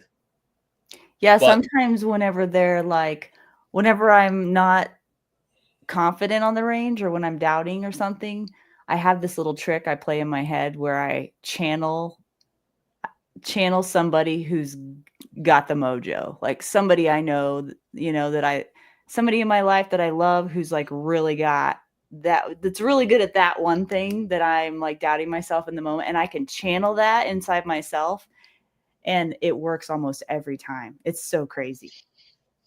I don't know. Maybe I didn't describe that well enough, but no, you did. It's a thing. Trust me, it's a thing. Yes, it is. It's a thing I used to do. Oh. I just decide now to be the person somebody else could channel. Getting there. I don't. Oh yeah, I can't say I've been there very long. It's only been the last couple 3-4 years, maybe 5 that I've felt that, like, to where I literally walk out there and I'm like, this is my arena. You guys are just all in it, but I own this fucking whole space. Yeah. And I knew I felt that way when I started collaborating with peers who I used to think of as like superiors. Mm-hmm. And nothing changed in my approach. Like I was still my exact same self. I didn't acquiesce to their personality or their viewpoints or I was just unapologetically like the same version of myself the whole time. And It's after a so couple crazy. reps of that, like I've never let that feeling go since. I don't need to channel anybody else. Like I'm the person somebody else should be channeling. Let's fucking go. Yeah. It's a I cool have feeling. that too. But I just realized there's like pieces of the people that mean the most to me in my life inside of me. And I just realized that as you were talking, I was just thinking about that. Like there is a definite, I don't know. There's a very real softness to me, but there's a definite like just badass in there too. I mean, honestly. And I can think of people's faces when I think of all of the different like facets of me, and they've all influenced me, you know, to bring that out in myself. So there's I'll use a really pertinent right now example. Frank Horvath from Apache Solutions is in the chat right now. I'm gonna tell you right now, the version of me who is the epitome of I will do anything for anybody at any time, and if you need a man to do man shit, I will come do it immediately, is a representation of him and his like from the front leadership when it comes to shit like that. mm-hmm. I was good at it, or I thought I was, till I met him, and then I realized I had some work to do. Yeah, that's how I feel too. When I think of that, mm-hmm. when I think of that kind of thing, I meet like that's the kind of person I. Hey, you want a guy to show up and do a thing that a guy should do for somebody? Frank will do it. I'm not gonna sit here and blow smoke for you all night, brother. I know you're listening, but like the amount of crap I've seen that dude just immediately like whatever he was doing, he ain't doing no more, and now he's doing the thing somebody else needs him to do. I aspire to be that person, and I have been in many ways and many times in my life before and after meeting him. But that's who you think of when you think of holy fuck, he does it better. Yeah. He by loads, and I can't even describe. So cool about being surrounded by awesome people. Like everybody has strengths that I'm working on. Yeah. But you have strengths that other people are working on. Yeah. What are yours? What's your thing that like if I'm going to learn that one thing from you, what is it? It's hard to put my finger on because I don't know how it's hard to put my finger on because I'm so awesome that I have to go through this list of 10 things I'm so awesome at. No, I'm trying to describe the one thing. I guess maybe at the base of it or at the core of it, it's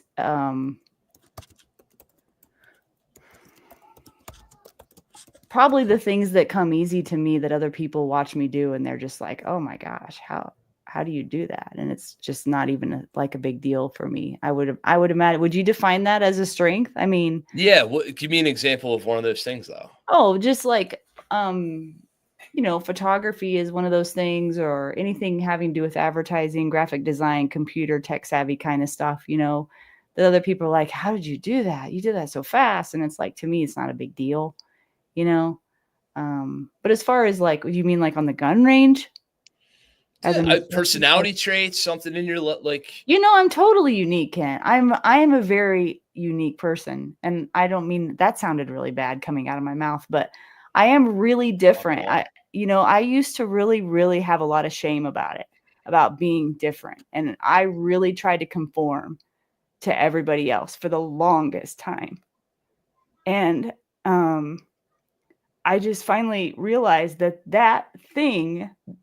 That difference in me is what makes me so great. It is the thing, the uniqueness that only I can give, that I can bring to the table. And that's been like a hard thing for me to work through and embrace, like to get to the point of not being ashamed of it for one, and then actually embracing it. It's like a whole big path to get there, and I just can't believe that I didn't realize the thing that I've been trying to like repress my whole life has actually been my superpower all along. And that's what I try to bring out in the show, is just like who I really am. And and not a version of me. And that's hard because everybody does that in their life, whether you want to or not. It's just a thing that humans do. But and you're like probably wondering what that thing is. Like I said, I think it's just like authenticity of being a freaking mess, being a mess, not being perfect, having a hard time figuring things out, and being okay with sharing that with people, not having the answers all the time. And I think that showing that is somehow maybe inspiring to people because they're like, yeah, me too, you know? And I don't have to be a certain way or know a certain thing to be valuable in this world. So that's my opinion. I could not think of a better segue. Into Just- what? What could you possibly segue? Oh, you just wait. Just wait. You just Oh, fucking boy. wait. I thought you said you didn't come prepared. We don't. did. That's why I said just Well, yeah, you just wait. We're either I'm going to gonna need an alibi or an escape route. Just Yeah, hold Hang on and on. let's see what happens. just hang on. This is gonna work. I swear it is. Guys, if you just heard that very, very, very, very deep emotional honesty coming from a person who you thought was here to promote a training business and is really just being themselves and being genuine with you, you have now found yet another member of this continually growing fucking consortium or tribe or whatever you want to call it of other affiliated trainers and other people we trust. Let's be clear. I've yet to shake this woman's hand. I've not met her. I've never seen her shoot a gun other than on the grams to Instas or the books to YouTubes or whatever. And yet I can immediately tell that this person should probably have a following and a voice and should probably be educating others in this space.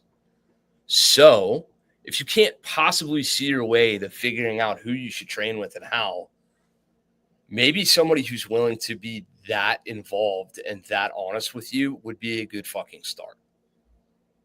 You can go watch 1,000 podcasts with a trainer, bro, tough dude, or a QT Tootie gun bunny chick. I'll use those as our two stupid stereotypes, where they spend 45 minutes to an hour and 15 minutes reading their resume in depth and explaining to you how fucking cool they are and why you should show up on a range with them. And what Miss Lora just did is actually a no shit reason why I would feel comfortable sending Pat or Sophia or Charlie or whoever else to them. I'm naming mothers and family, by the way, like people I really care about. If you can do what you just did live on air, you can clearly run a gun class. Make sense? Thanks. Good. Then what the hell gun class are they showing up to when they get after they've gotten to know you? Where are they coming to? See, I told you I was going to segue. Boulder, Montana, Southwest Montana. Or maybe Lewisberry, PA, when we host your ass and I drag mean, you out here to Montana's teach way a more class. fun than PA, even though I've never been there. I think Montana's way more I don't think you've ever been to a gun class in PA. Hold on. I've been to both places, and Montana is way better than Pennsylvania. I would agree. I make an annual pilgrimage to Pennsylvania. There's even a picture of myself and Kent, much younger, much longer, both of us, standing atop Devil's Den, discussing the tactics at the Battle of Gettysburg from a Northerner and a Southerner's perspective. That was pretty funny.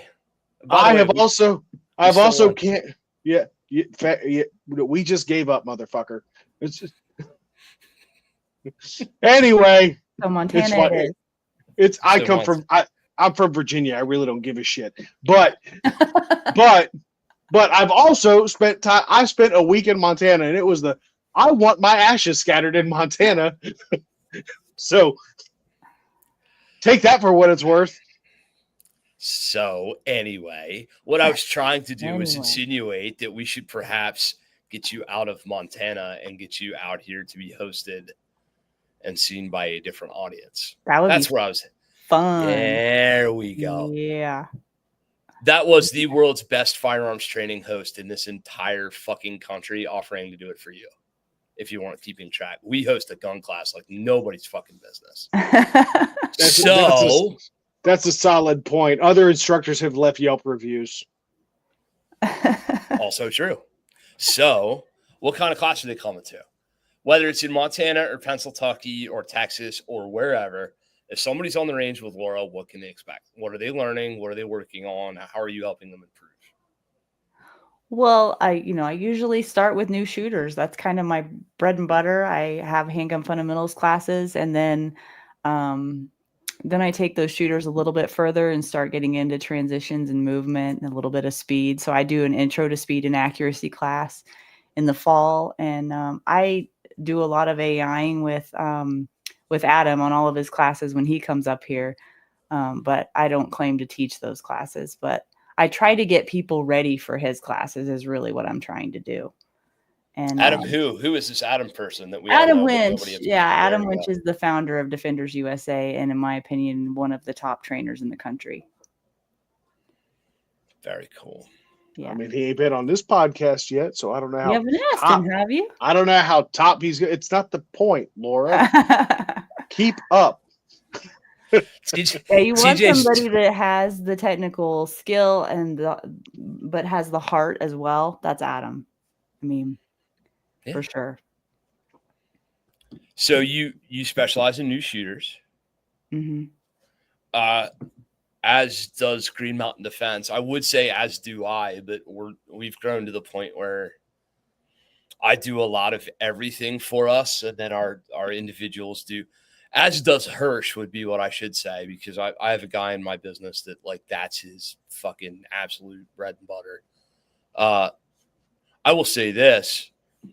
I remember as a young ski instructor, I thought it was an honor and a privilege that they let me teach the level 10 classes, like the really good skiers. Mm-hmm. And then I was later told that the only reason we let you do that was because those people could have been teaching too, and the chances of you killing them were very remote. No, dead ass, right? That's a fact. Some of those new shooters, man. Woo! Okay, you gotta right? Be on your game. You really gotta be on point. I still won't go to a public indoor range. So I'm going to tell you what. I really think the industry should flip the script on that shit and realize that the very best voices from us to the paying public should be the ones who are teaching the very newest. It's a heavy lift. Hirsch Gooden class is the a best. Heavy lift for many reasons. Emotionally, managing emotions is huge. Technical skills, safety, all the things. You just name all the things. They're all in that first class. And we have the responsibility of, like what you were saying, TJ, of making sure we're getting, if we never see them again, we have to do as much as we can. That's a really big responsibility for me. And there was something else I was going to say, but I forgot. It was right there on the tip of my tongue. I think we mix these metaphors though. We should really be giving credit to these people. This guy, this Hirsch Gooden in my organization is the best instructor I have. Mm-hmm. My employee is a better instructor than me, hands down, left, right, front, center, all day, every day. Well, and then that's the other thing too, is the first trainer someone has is their first impression of that world. So that's yet another really heavy responsibility of our business, right? Of our culture, right? Of our pursuit, of our, if we are some sort of political wing or some sort of activist or rights, who the fuck are we literally putting in front of these people? Who is it? Right? Is it somebody who's well-spoken? Is it somebody who's too gruff? Is it somebody who's too aggressive? Is it somebody who's too soft? No. We have to, and we have to match the instructor to the student, right? Which is a which is a monumental challenge given that Mhm. as a new student, we don't know who the fuck they are. Like they're just rolling in, right? Like you're raw dogging these people. You have no idea who they are. You're about to meet them. Mm-hmm. You don't. How much research do you do on your students before they show up to the range? We're I might supposed to talk to claim, them on the phone or right, correspond with them through email. Yeah. right. We're supposed to claim James Bond shit. Like we did a whole dossier on every one of them before they roll. It's fucking not real, right? Yeah. I have the damn resource. I could have TJ do that. Actually, TJ, start doing that in your free time, would you? Like that'd be What really exactly? helpful. Looking up all the info about all the students before they show up to the range. Nope. You see, right? Thanks. Super helpful. It's impossible. We can't do that. So what do we do? You're at a Hey. gun class. Right. What about? Yeah. You worried about being attacked? You're armed. No, I mean, how do we reach them? How do we teach them? It'd be Oh, so cool that if we part. had a whole, Oh, yeah. that part. Hey, look, so Laura, you and I, man. I don't so- get it. so Laura, you and I didn't get a chance to get properly introduced. I'm former military intelligence, so when somebody tells me to look into somebody, I think background check and investigation. No, Apologies for not briefing you on that sooner. no. I'm literally talking about, wouldn't it be cool if we could get a whole, like, this is Laura. She likes horses. Horses are Oh, fun. we Yeah. could do that. We could ask that on the form when they sign up. Yeah, and they're going to be so honest, right? Right. That's what I was getting ready to Right. say. Yeah. They're going to tell us all the things. But No. it could be facts, though. It could be facts, and some of those facts might give us information. Yeah, so you got to pull some like psychological profiling questions. I don't know. So it's like not you don't ask what's your favorite animal. that. You ask something. You paint a picture like, hey, hypothetically, if you were stranded on a desert island, and you could only have one non-human living being, No, you're taking be this too far now. Yeah. It's too far. You're gonna So scare them off before they even show up. I'm just trying to solution the problem live on the podcast. Like, I don't know what the issue is, Laura. Why are you cramping my style? That's all. I don't think it's a wise idea. I don't know. It's probably Listen, I am not. a problem They're already solver. like scared deer when they get there, dude. You can't scare them before they even show up. Mm-hmm. They're terrified, and they're You not gotta being handle them with honest. care. Some of them, and even the ones that pretend like they aren't scared, they're scared too. So some people just hide it better than others. I think it's interesting though when the new person who comes to class and isn't scared Mm-hmm. is the one that I'm like, oh, that's a fucking sociopath. Like we're gonna have problems. I'm literally like, oh shit, this one has murdered a puppy with a toaster. Like this, like you're almost certain of it. So as you've developed a new shooter, though, at a certain point, you might catch a vibe with them the first time. Mm-hmm. You might start to figure out who they might be. If you're teaching a 1-day program, you got 8 hours to do this.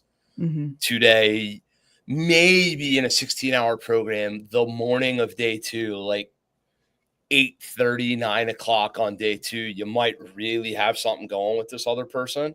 Mm-hmm. But firearms training for new people is like speed dating with live ammo. Like it's the most, nobody understands what this is like. Mm-hmm. There's all the social consequences, all the weirdness, Mm-hmm.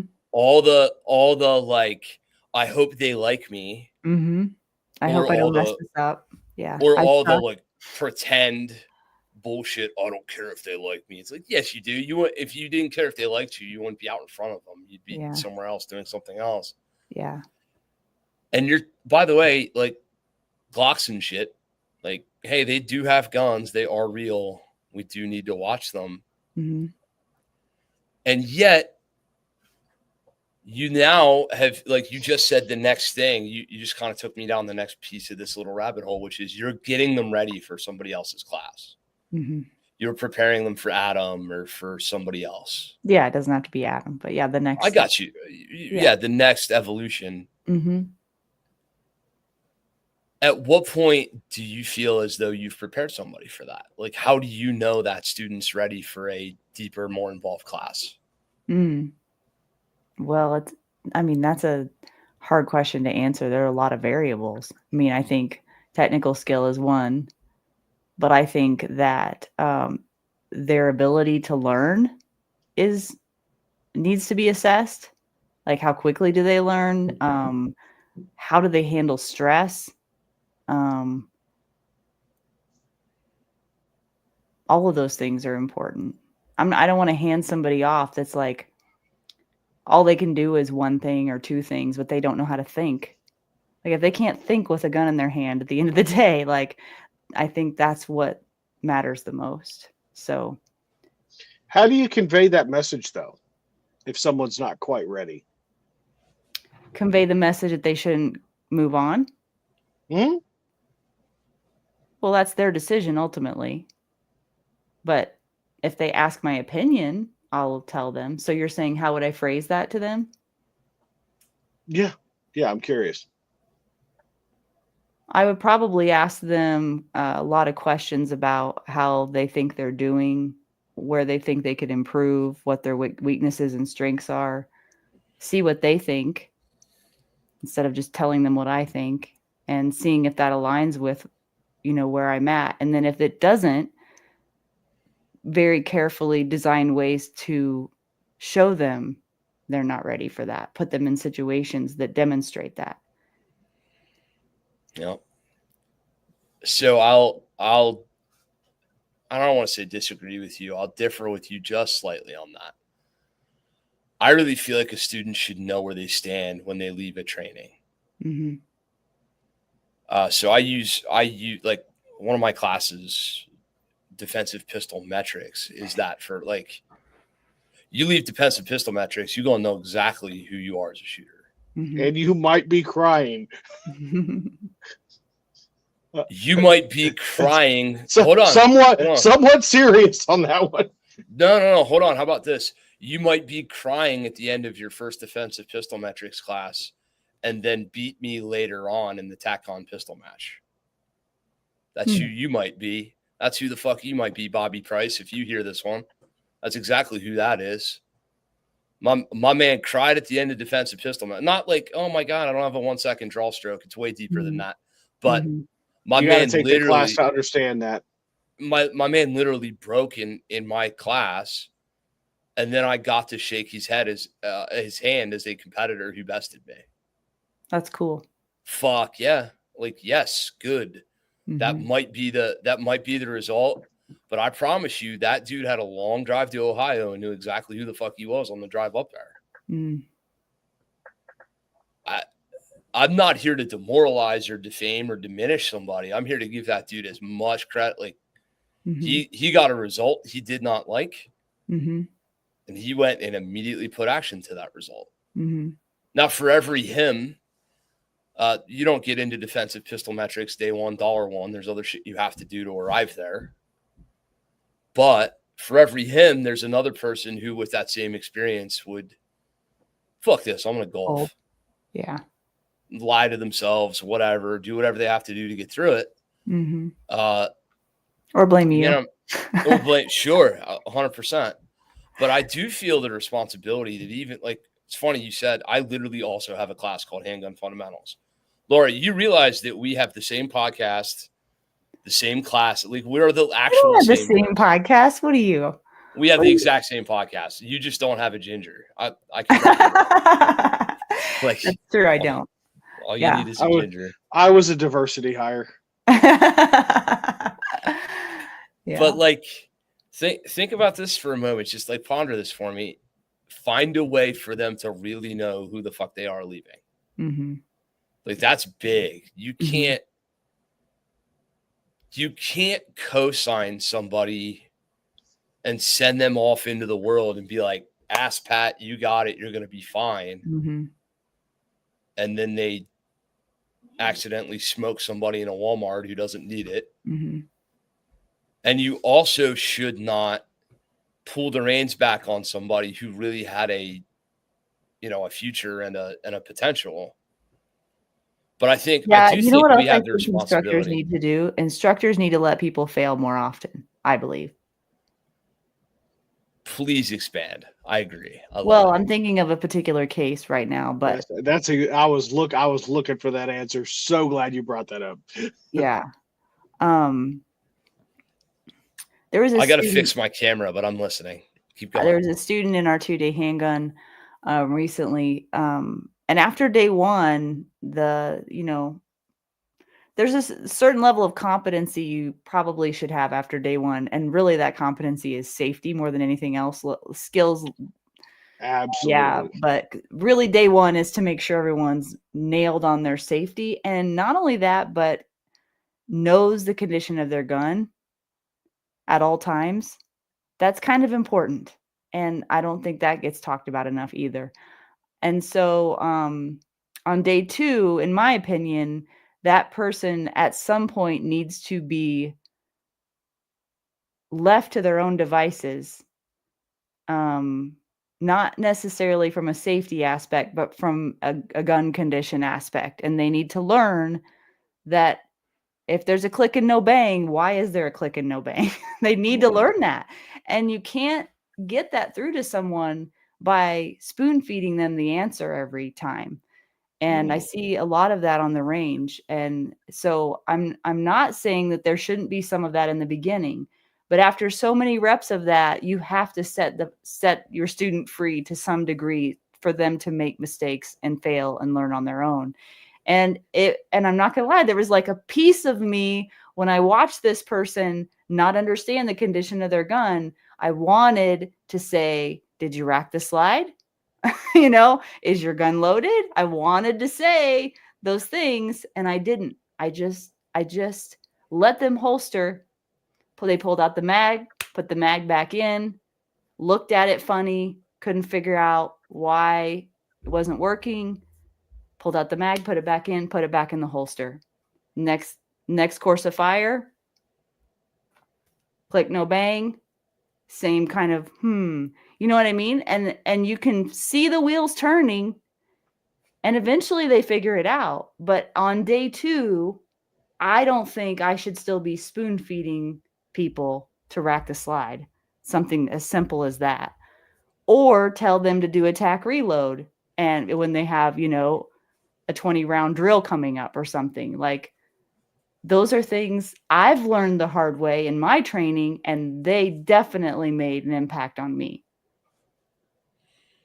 Putting away an empty gun in a holster, if it's a live class, I get it if there's rules against that. But if it's a live class and you're supposed to be holstering live guns and you don't top off your gun, you're going to have to learn the hard way to top off your gun, So.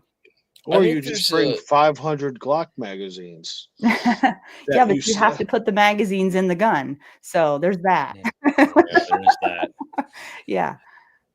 There's a difference. When I teach our guys this, and when I explain this to instructors, I call it sequencing. You can catch the person who's going to have this problem. Mm-hmm. Because they'll always be off sequence with the other 8, 10, 16 people that are around them. Mm. You'll always notice that they're a step. And by the way, ahead is sometimes as bad as behind. Mm-hmm. They're always a step off pace with everybody else around them. There's some social patterning to this. They're often that way in conversation. Mm-hmm. They're often a little late to a punchline. They're often a little early to a punchline. They're often out of sequence. Just in general, like they do the thing that makes sense. Mags. And they like everybody else went to drink water and took a piss. Yeah. They went to check their cell phone. Yeah. Then drink water, then take a piss. And now they're scurry buttling around back there trying to get their crap together. Mm-hmm. While I'm looking all majestic. Isn't it amazing what you can learn about people on a gun range? It's amazing. Yeah. You really think about it. Yeah. But what's so funny is from our perspective, like we're standing there.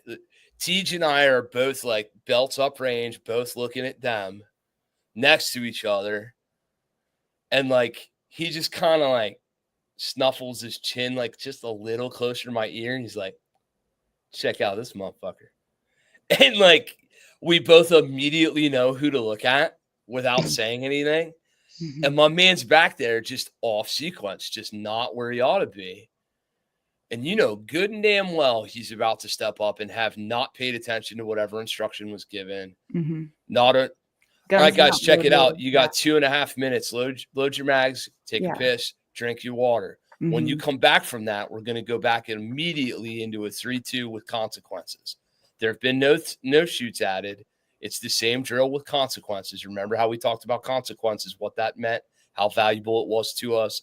What will your modality be when you are shooting this drill? All right, guys, check back in. Are you ready? Stand by. Fuck. There's always one fuck there. And wherever, like, I say stand by, and they're like, oh, shit, I don't have my...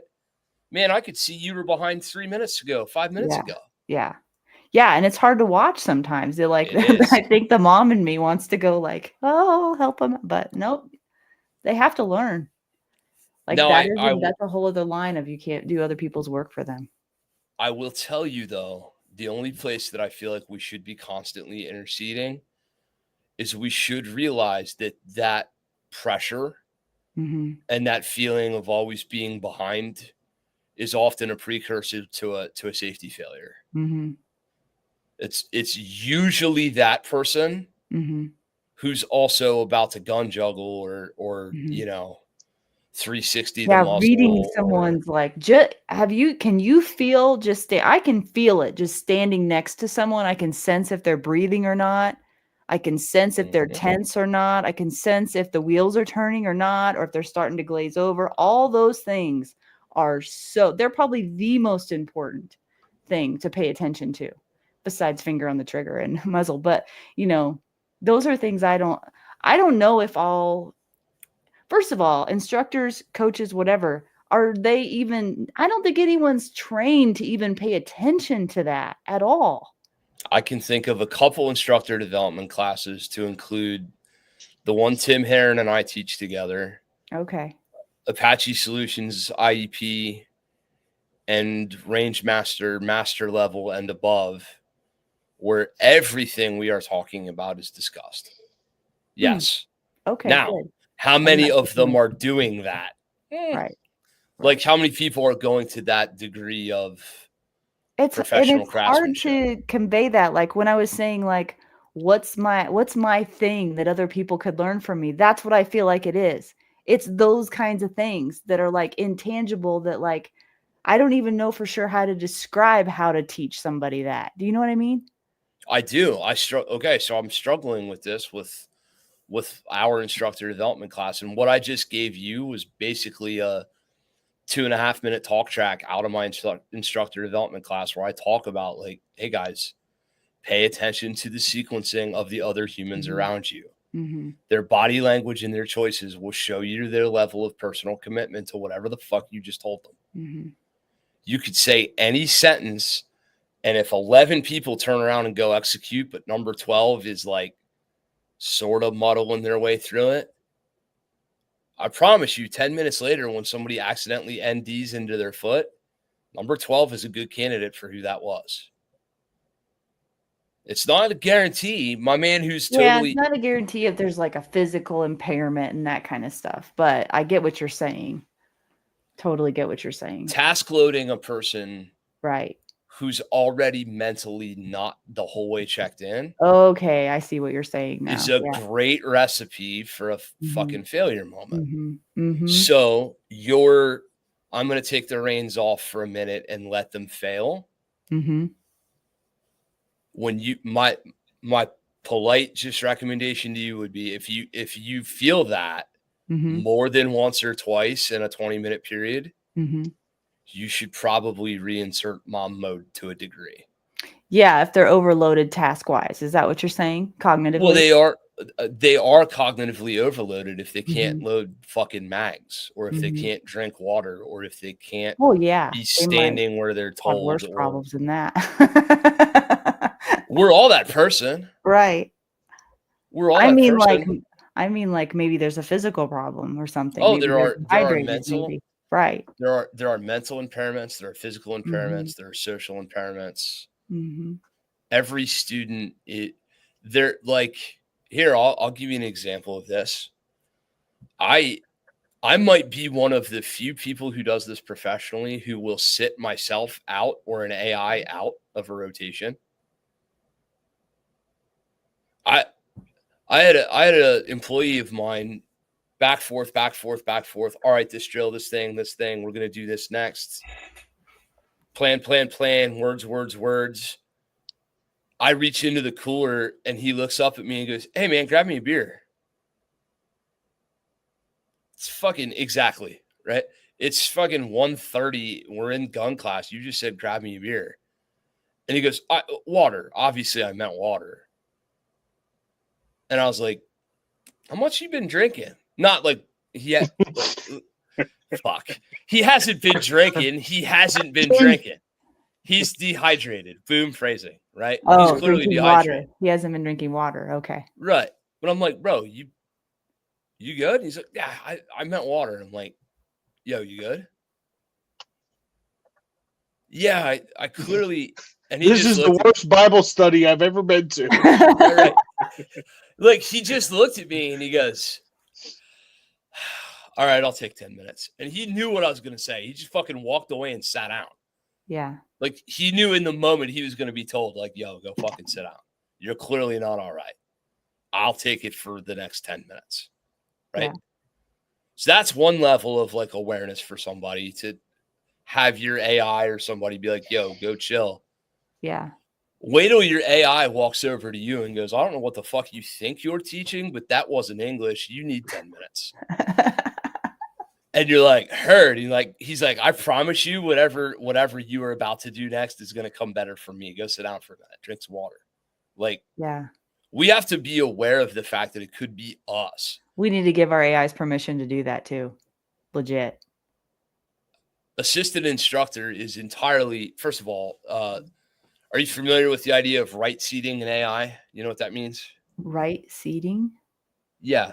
Hmm. So we're making them a co-pilot, like for real. Oh, yeah.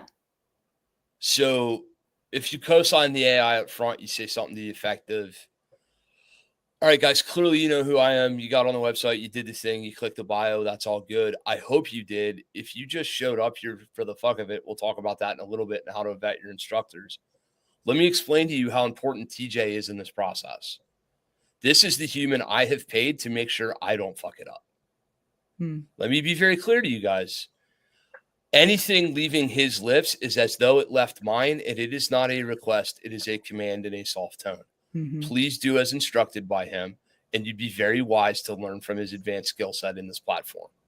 Ladies and gentlemen, my good friend, Tim Ramsey." That's a shitload better than, "Hey, this is TJ. He'll be helping out this week." You know what I'm saying? Yeah. Like, we have to do a better job of putting them in the position to do that. And if we've said that about them, now we can live it when they look at us and go, "Yo, hey, real quick, that wasn't English." Remember like, that thing you said about listening to me when I speak? Right. Yeah. So when we do that, now we have the opportunity to sort of fade back when it's appropriate, let somebody else take the reins when it's appropriate, fade in and out, truly co-teach where we're not stepping on each other's toes or anything like that, and we can really deliver content.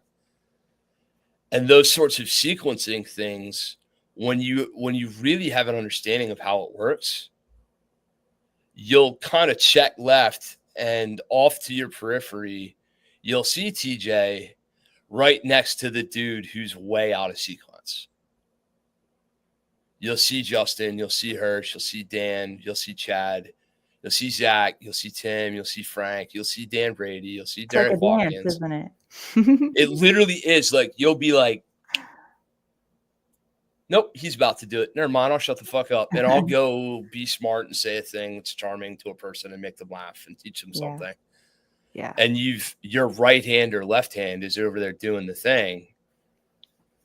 And now you, as the leader of this operation, can pick your battles as to when to be mom and when to let dad do it or let grandpa do it. I always make that joke with her, right? I'm like, y'all don't want grandpa up in your shit. You want to talk to daddy. You don't want to talk to grandpa because this shit's about to get real, right? Like, I'll make that joke, but those people need to somehow know that you're letting them have the rope. Mm-hmm. Yeah. And you're also still holding the rope. Mm-hmm. That's a delicate dance. And your description of how intangible that is tells me you know exactly what I'm talking about. Because, guys, listener, please understand. I can press a button and I can draw a gun and I can make a sound happen in a certain amount of time. I can press a button and I can draw a gun and I can put a hole in a certain place. There's all these tangible things about firearms education that we can prove our work. We can show, we can go out, it wouldn't almost matter what you said. You could just do the demonstration and show the person a thing. That's the sort of easy part. That's the tangible skill set you have where you do not. The intangible ability to connect with a group of other humans in this very, very, very, very, very weird environment for all of us ends up sort of being the thing that makes or breaks a good trainer. I know 50 people who aren't doing this anymore because they never could get that right. Easily. That's the thing that makes people keep coming back, I think. It's part of it. It's the thing that gains you immediate credibility amongst your peers. It's the thing that builds trust in you. It's the immediate, when you show up on the range, you're there, you're at the range, you're doing a thing. I cannot describe how much I love this feeling. I'll be at the range, and I'll be the range as in the whole complex, not as in the one bay that this particular lesson or class is taking place at. And I have responsibilities and roles and things to do, and there's more than one lesson, and there's more than one class, and there's things going on. When I walk onto a range, the immediate feeling of like everybody was happy to see me when I stepped, like everybody else went, oh, he's here. Good. That feeling, that's a really, really empowering, cool feeling. When my staff turns around and sees me and they're not like, oh, the fucking boss showed up. They're like, all right, dude. Like when I see a guy who's been doing this for 50 years turn and look at me and go, and like he'll literally do that. He'll sort of nod his head and I'll be like, I guess I'm gonna hang out for whatever's about to happen here for a while. He's literally looking at me like, I'm glad you're fucking here. It's an interesting, cool feeling. It's kind of the ultimate in the like, I'm value added here. Yeah. You have a lot to bring to the table and people see it. And when you are that person, that's infectious. And it's obvious even through a podcast or through a phone call or through the work that you put out. And as you continue to be that person, that's how you end up doing this for 3, then 5, then 10, then 15 years, and then turn it into a actionable business and have it make all your friendships. Yeah, it's so crazy. It doesn't even feel like it's about guns anymore. You know, it's not. It never was. It's crazy about it. It did feel like it in the beginning, like that was what I thought it was about, you know, but yeah. I don't really think that's what it's about anymore. It makes perfect sense, though. It's what you see on the surface. Yep. Right? Yep. Same thing as a student. I was very surface level when I started as a student as well. And then the deeper I went, the more I realized, dude, this isn't even about guns. This is this is so much deeper than that. Yeah. It's really fulfilling when you're doing it right. It really is. Yeah. You can taste it in other people that share that same infectiousness. Like you can immediately just be like, oh, yep, you're my people. Cool. Yeah. You don't have to. Something I do differently is I say the shit everybody else is thinking. I just say it out loud. Yeah. That's if I have a superpower or a ridiculously annoying friendship trait, it might be that. Like I'll say it. Other people will be thinking it. I'll just fucking say it. And in this case, I think it's one of the cooler things that I've ever gotten the privilege to experience. It's just how deeply connected you can be to other like-minded people who put in the same level of effort to this. So that being said, the last thing I'm going to ask you about is to talk a little bit about your entree into the podcast world. Oh, man. Because you decided not just to do all this on a range, but Defenders Live is your version of what TJ and I are doing right now, which is bringing other people. I've been interviewed on a few of these things, right? And I waited till this long to compliment you on this. You brought me out of me in a better way than a lot of others have ever even attempted to. You did such a great job in that. No, I'm not. I rewatched it like 11 times to make sure I was right. I was dead serious. I was like getting sick of listening to us, but at the same time being like, is this as good as I thought it was or what? It really was good. Yeah. You know how you feel that way though? Like yeah. Oh yeah. You don't want to believe your own bullshit. You don't want to believe the hype. You don't want to be like, oh no, that really was good. But you did an amazing job. And I've listened to now several of these and watched people I know and people I yet don't know, but will now know because I saw them on your thing and I was immediately like, oh shit, I'm deficient here. I need to know this person a little better. So what made you decide? Like, we decided to do a podcast because our hour-long phone calls should have been podcasts the whole time. I can't tell you how many conversations I've had and been like, man, I wish that would have been recorded. Right. Yeah. So what made you do it? This was not bad. There's not even an ounce of humor in that either. That's legit. That's legit. Like, we should really record these phone calls. Hey, you want to start a podcast? Sure. Literally how it started. We solved all the training world's problems and then forgot to hit record. I just had this like, when I came up with the idea of a podcast for Defenders USA, of course, I didn't have a name at the time. I did not have myself in mind for it.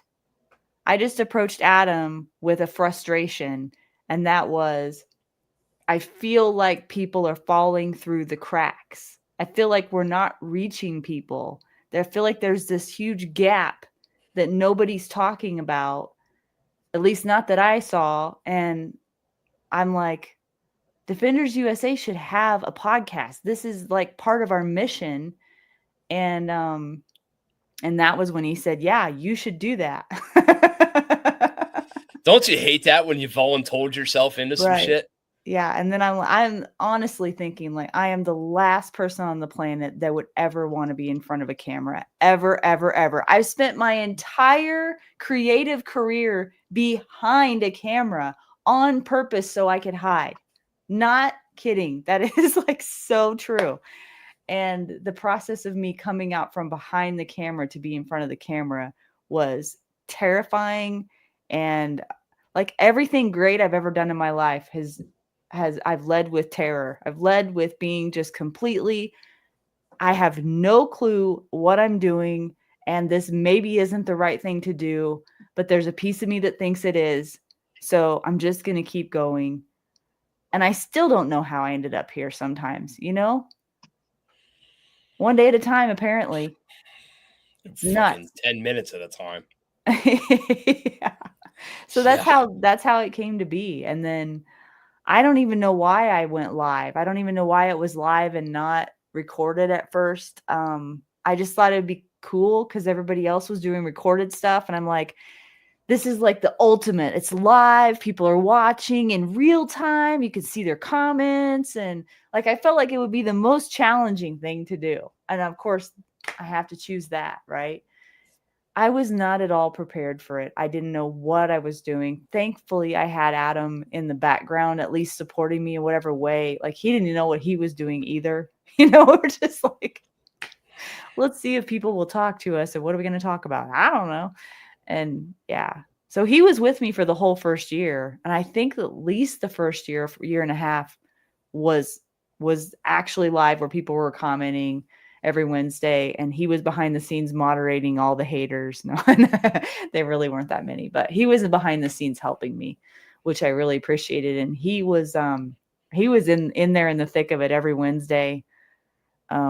As I was trying to develop, like, what am I even doing here?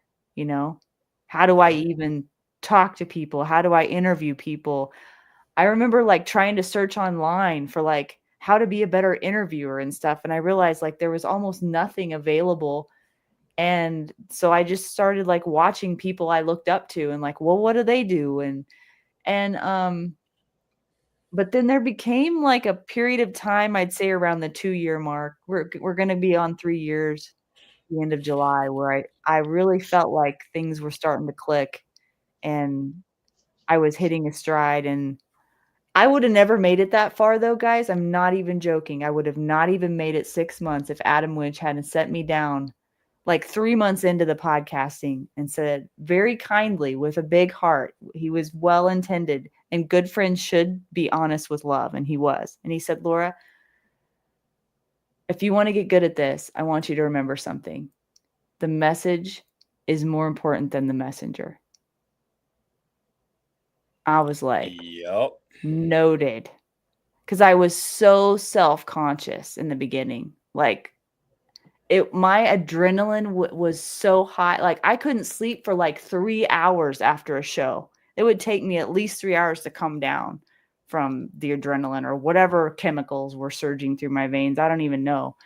Like, it was legitimately it was terrifying at first. So anyway, it's not terrifying anymore. And now I've refined it to the point of not the show itself. I have refined that, but I feel like I've gone through a process of refining myself to such a degree that really my goal, like especially on the show, but just in everyday life, is just to be comfortable in my own skin.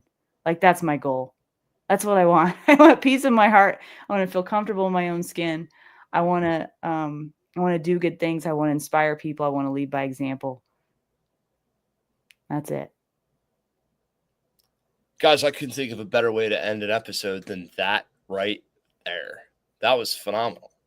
That's exactly what you've accomplished on your show. You did a great job, not just with me, but with others that I know. Like, if I know somebody real well and I see them on your thing and I go, let's see if he or she is exactly who they are with this other person. Yeah, you like not just me, but other humans that I've had the pleasure of, you might have known for a minute or two or been in a conference with. And I'm like, dude, I've known this person for so you would know if they were BSing or not.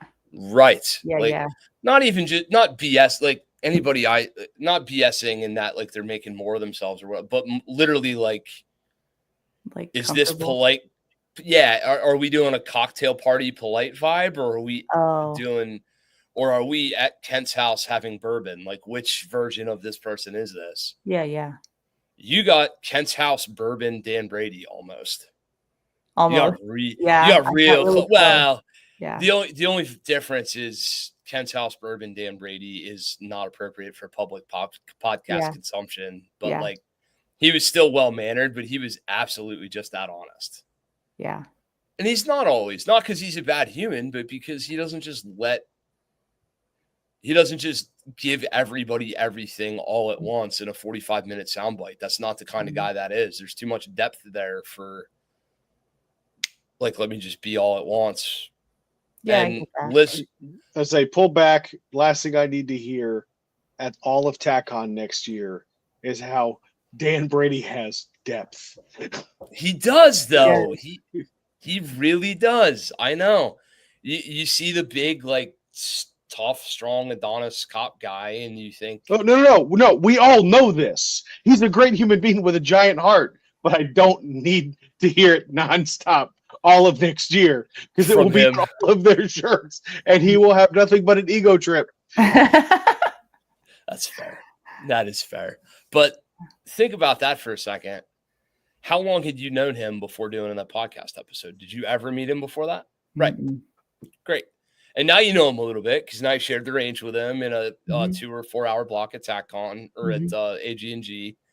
And maybe you socialized with him at AG&G before range, after range, during range, around the conference, whatever you saw the guy.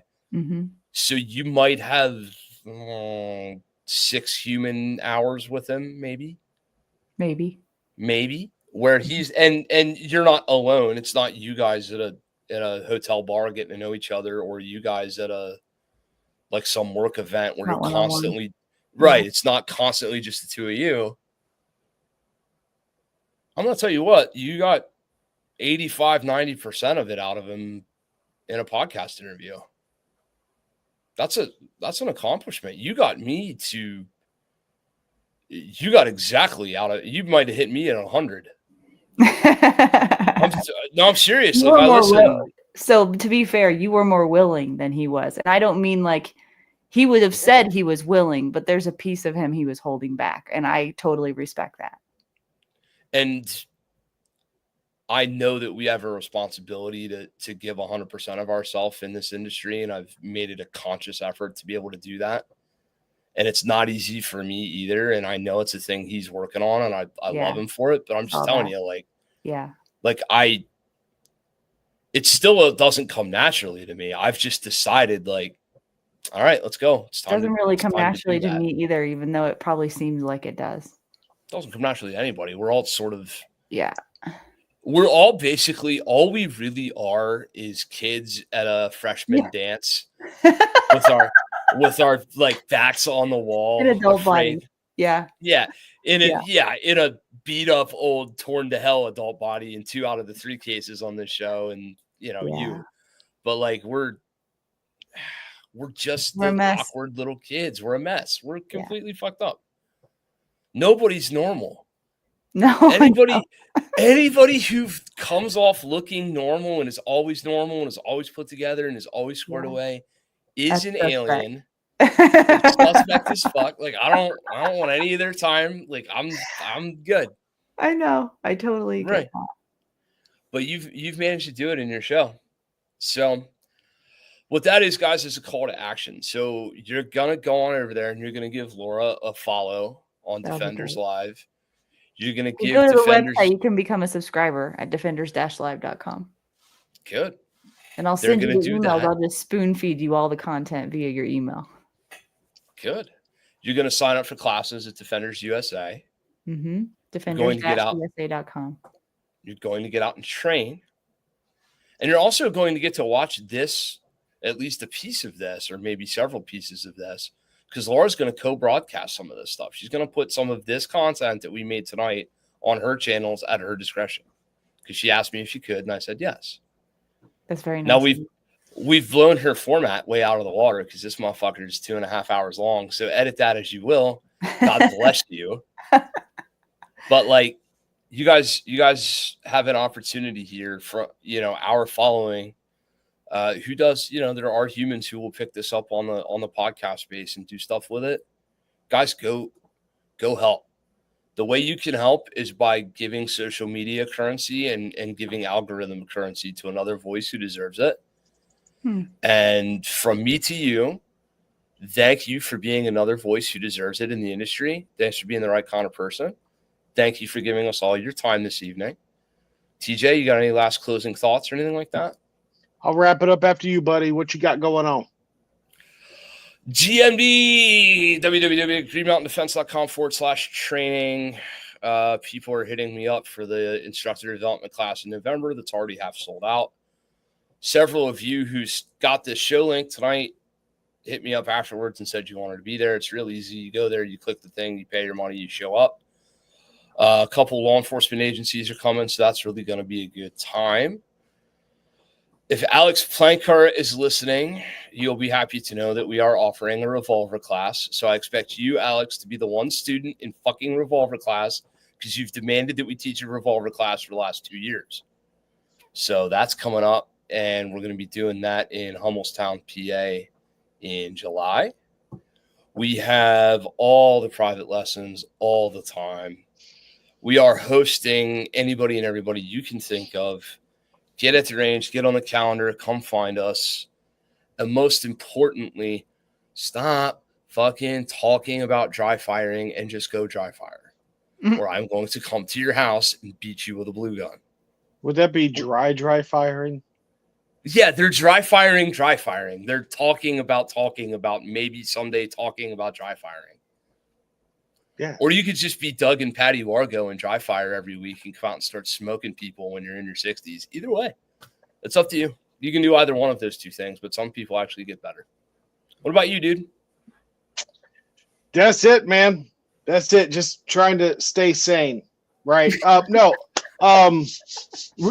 double into actually taking a lot of combatives training lately. Working on putting together a curriculum for Green Mountain Defense eventually. But that is coming along nicely and something that's really resonating with some of my personal interests. So more to follow on that. Stay tuned for those of you playing the home game, as announcements will be coming as we have more concrete details on what will be transpiring. But that's all the time we have for this week, folks. Thank you all very much for your time and attendance and participation in the podcast. Lora, thank you so much for being a gracious guest and yet being another person that we have added to the annals of history and people that will put up with our bullshit. Thank you sincerely for showing up. Folks, if you have not already, please go check out our friends at Cosent Arms. I have a ticker here for that, so check out Cosent Arms, CosentArms.com. Makers of single and double stack 1911s. Their new Havoc and Dara lines are quite impressive. And I know Kent has been putting a whole lot of trigger time behind these things lately. So looking forward to hearing more about those as he finishes. Poor people. Yeah, he's just, I don't know. But hey, Greg, always, I broke it. Greg, I broke your 2011 again. Yeah, you just keep breaking shit. My God, man. Like, it's almost obscene at this point. But either way, like I said, go check out our friends at Cosent Arms, American company, great people. We've had several of them on the podcast already. It's just, I can't recommend them enough, guys. With that, of course, we have affiliate links still, greenmountaindefense.com/affiliate-links. Helps out the podcast, helps support us in what we do. No extra cost to you for the stuff that you're already going to buy. But as I said, that's all the time we have for this week. Thank you all very much once again. Till we see you again, God bless you all. Take care of each other. Get out and shoot. Yeah.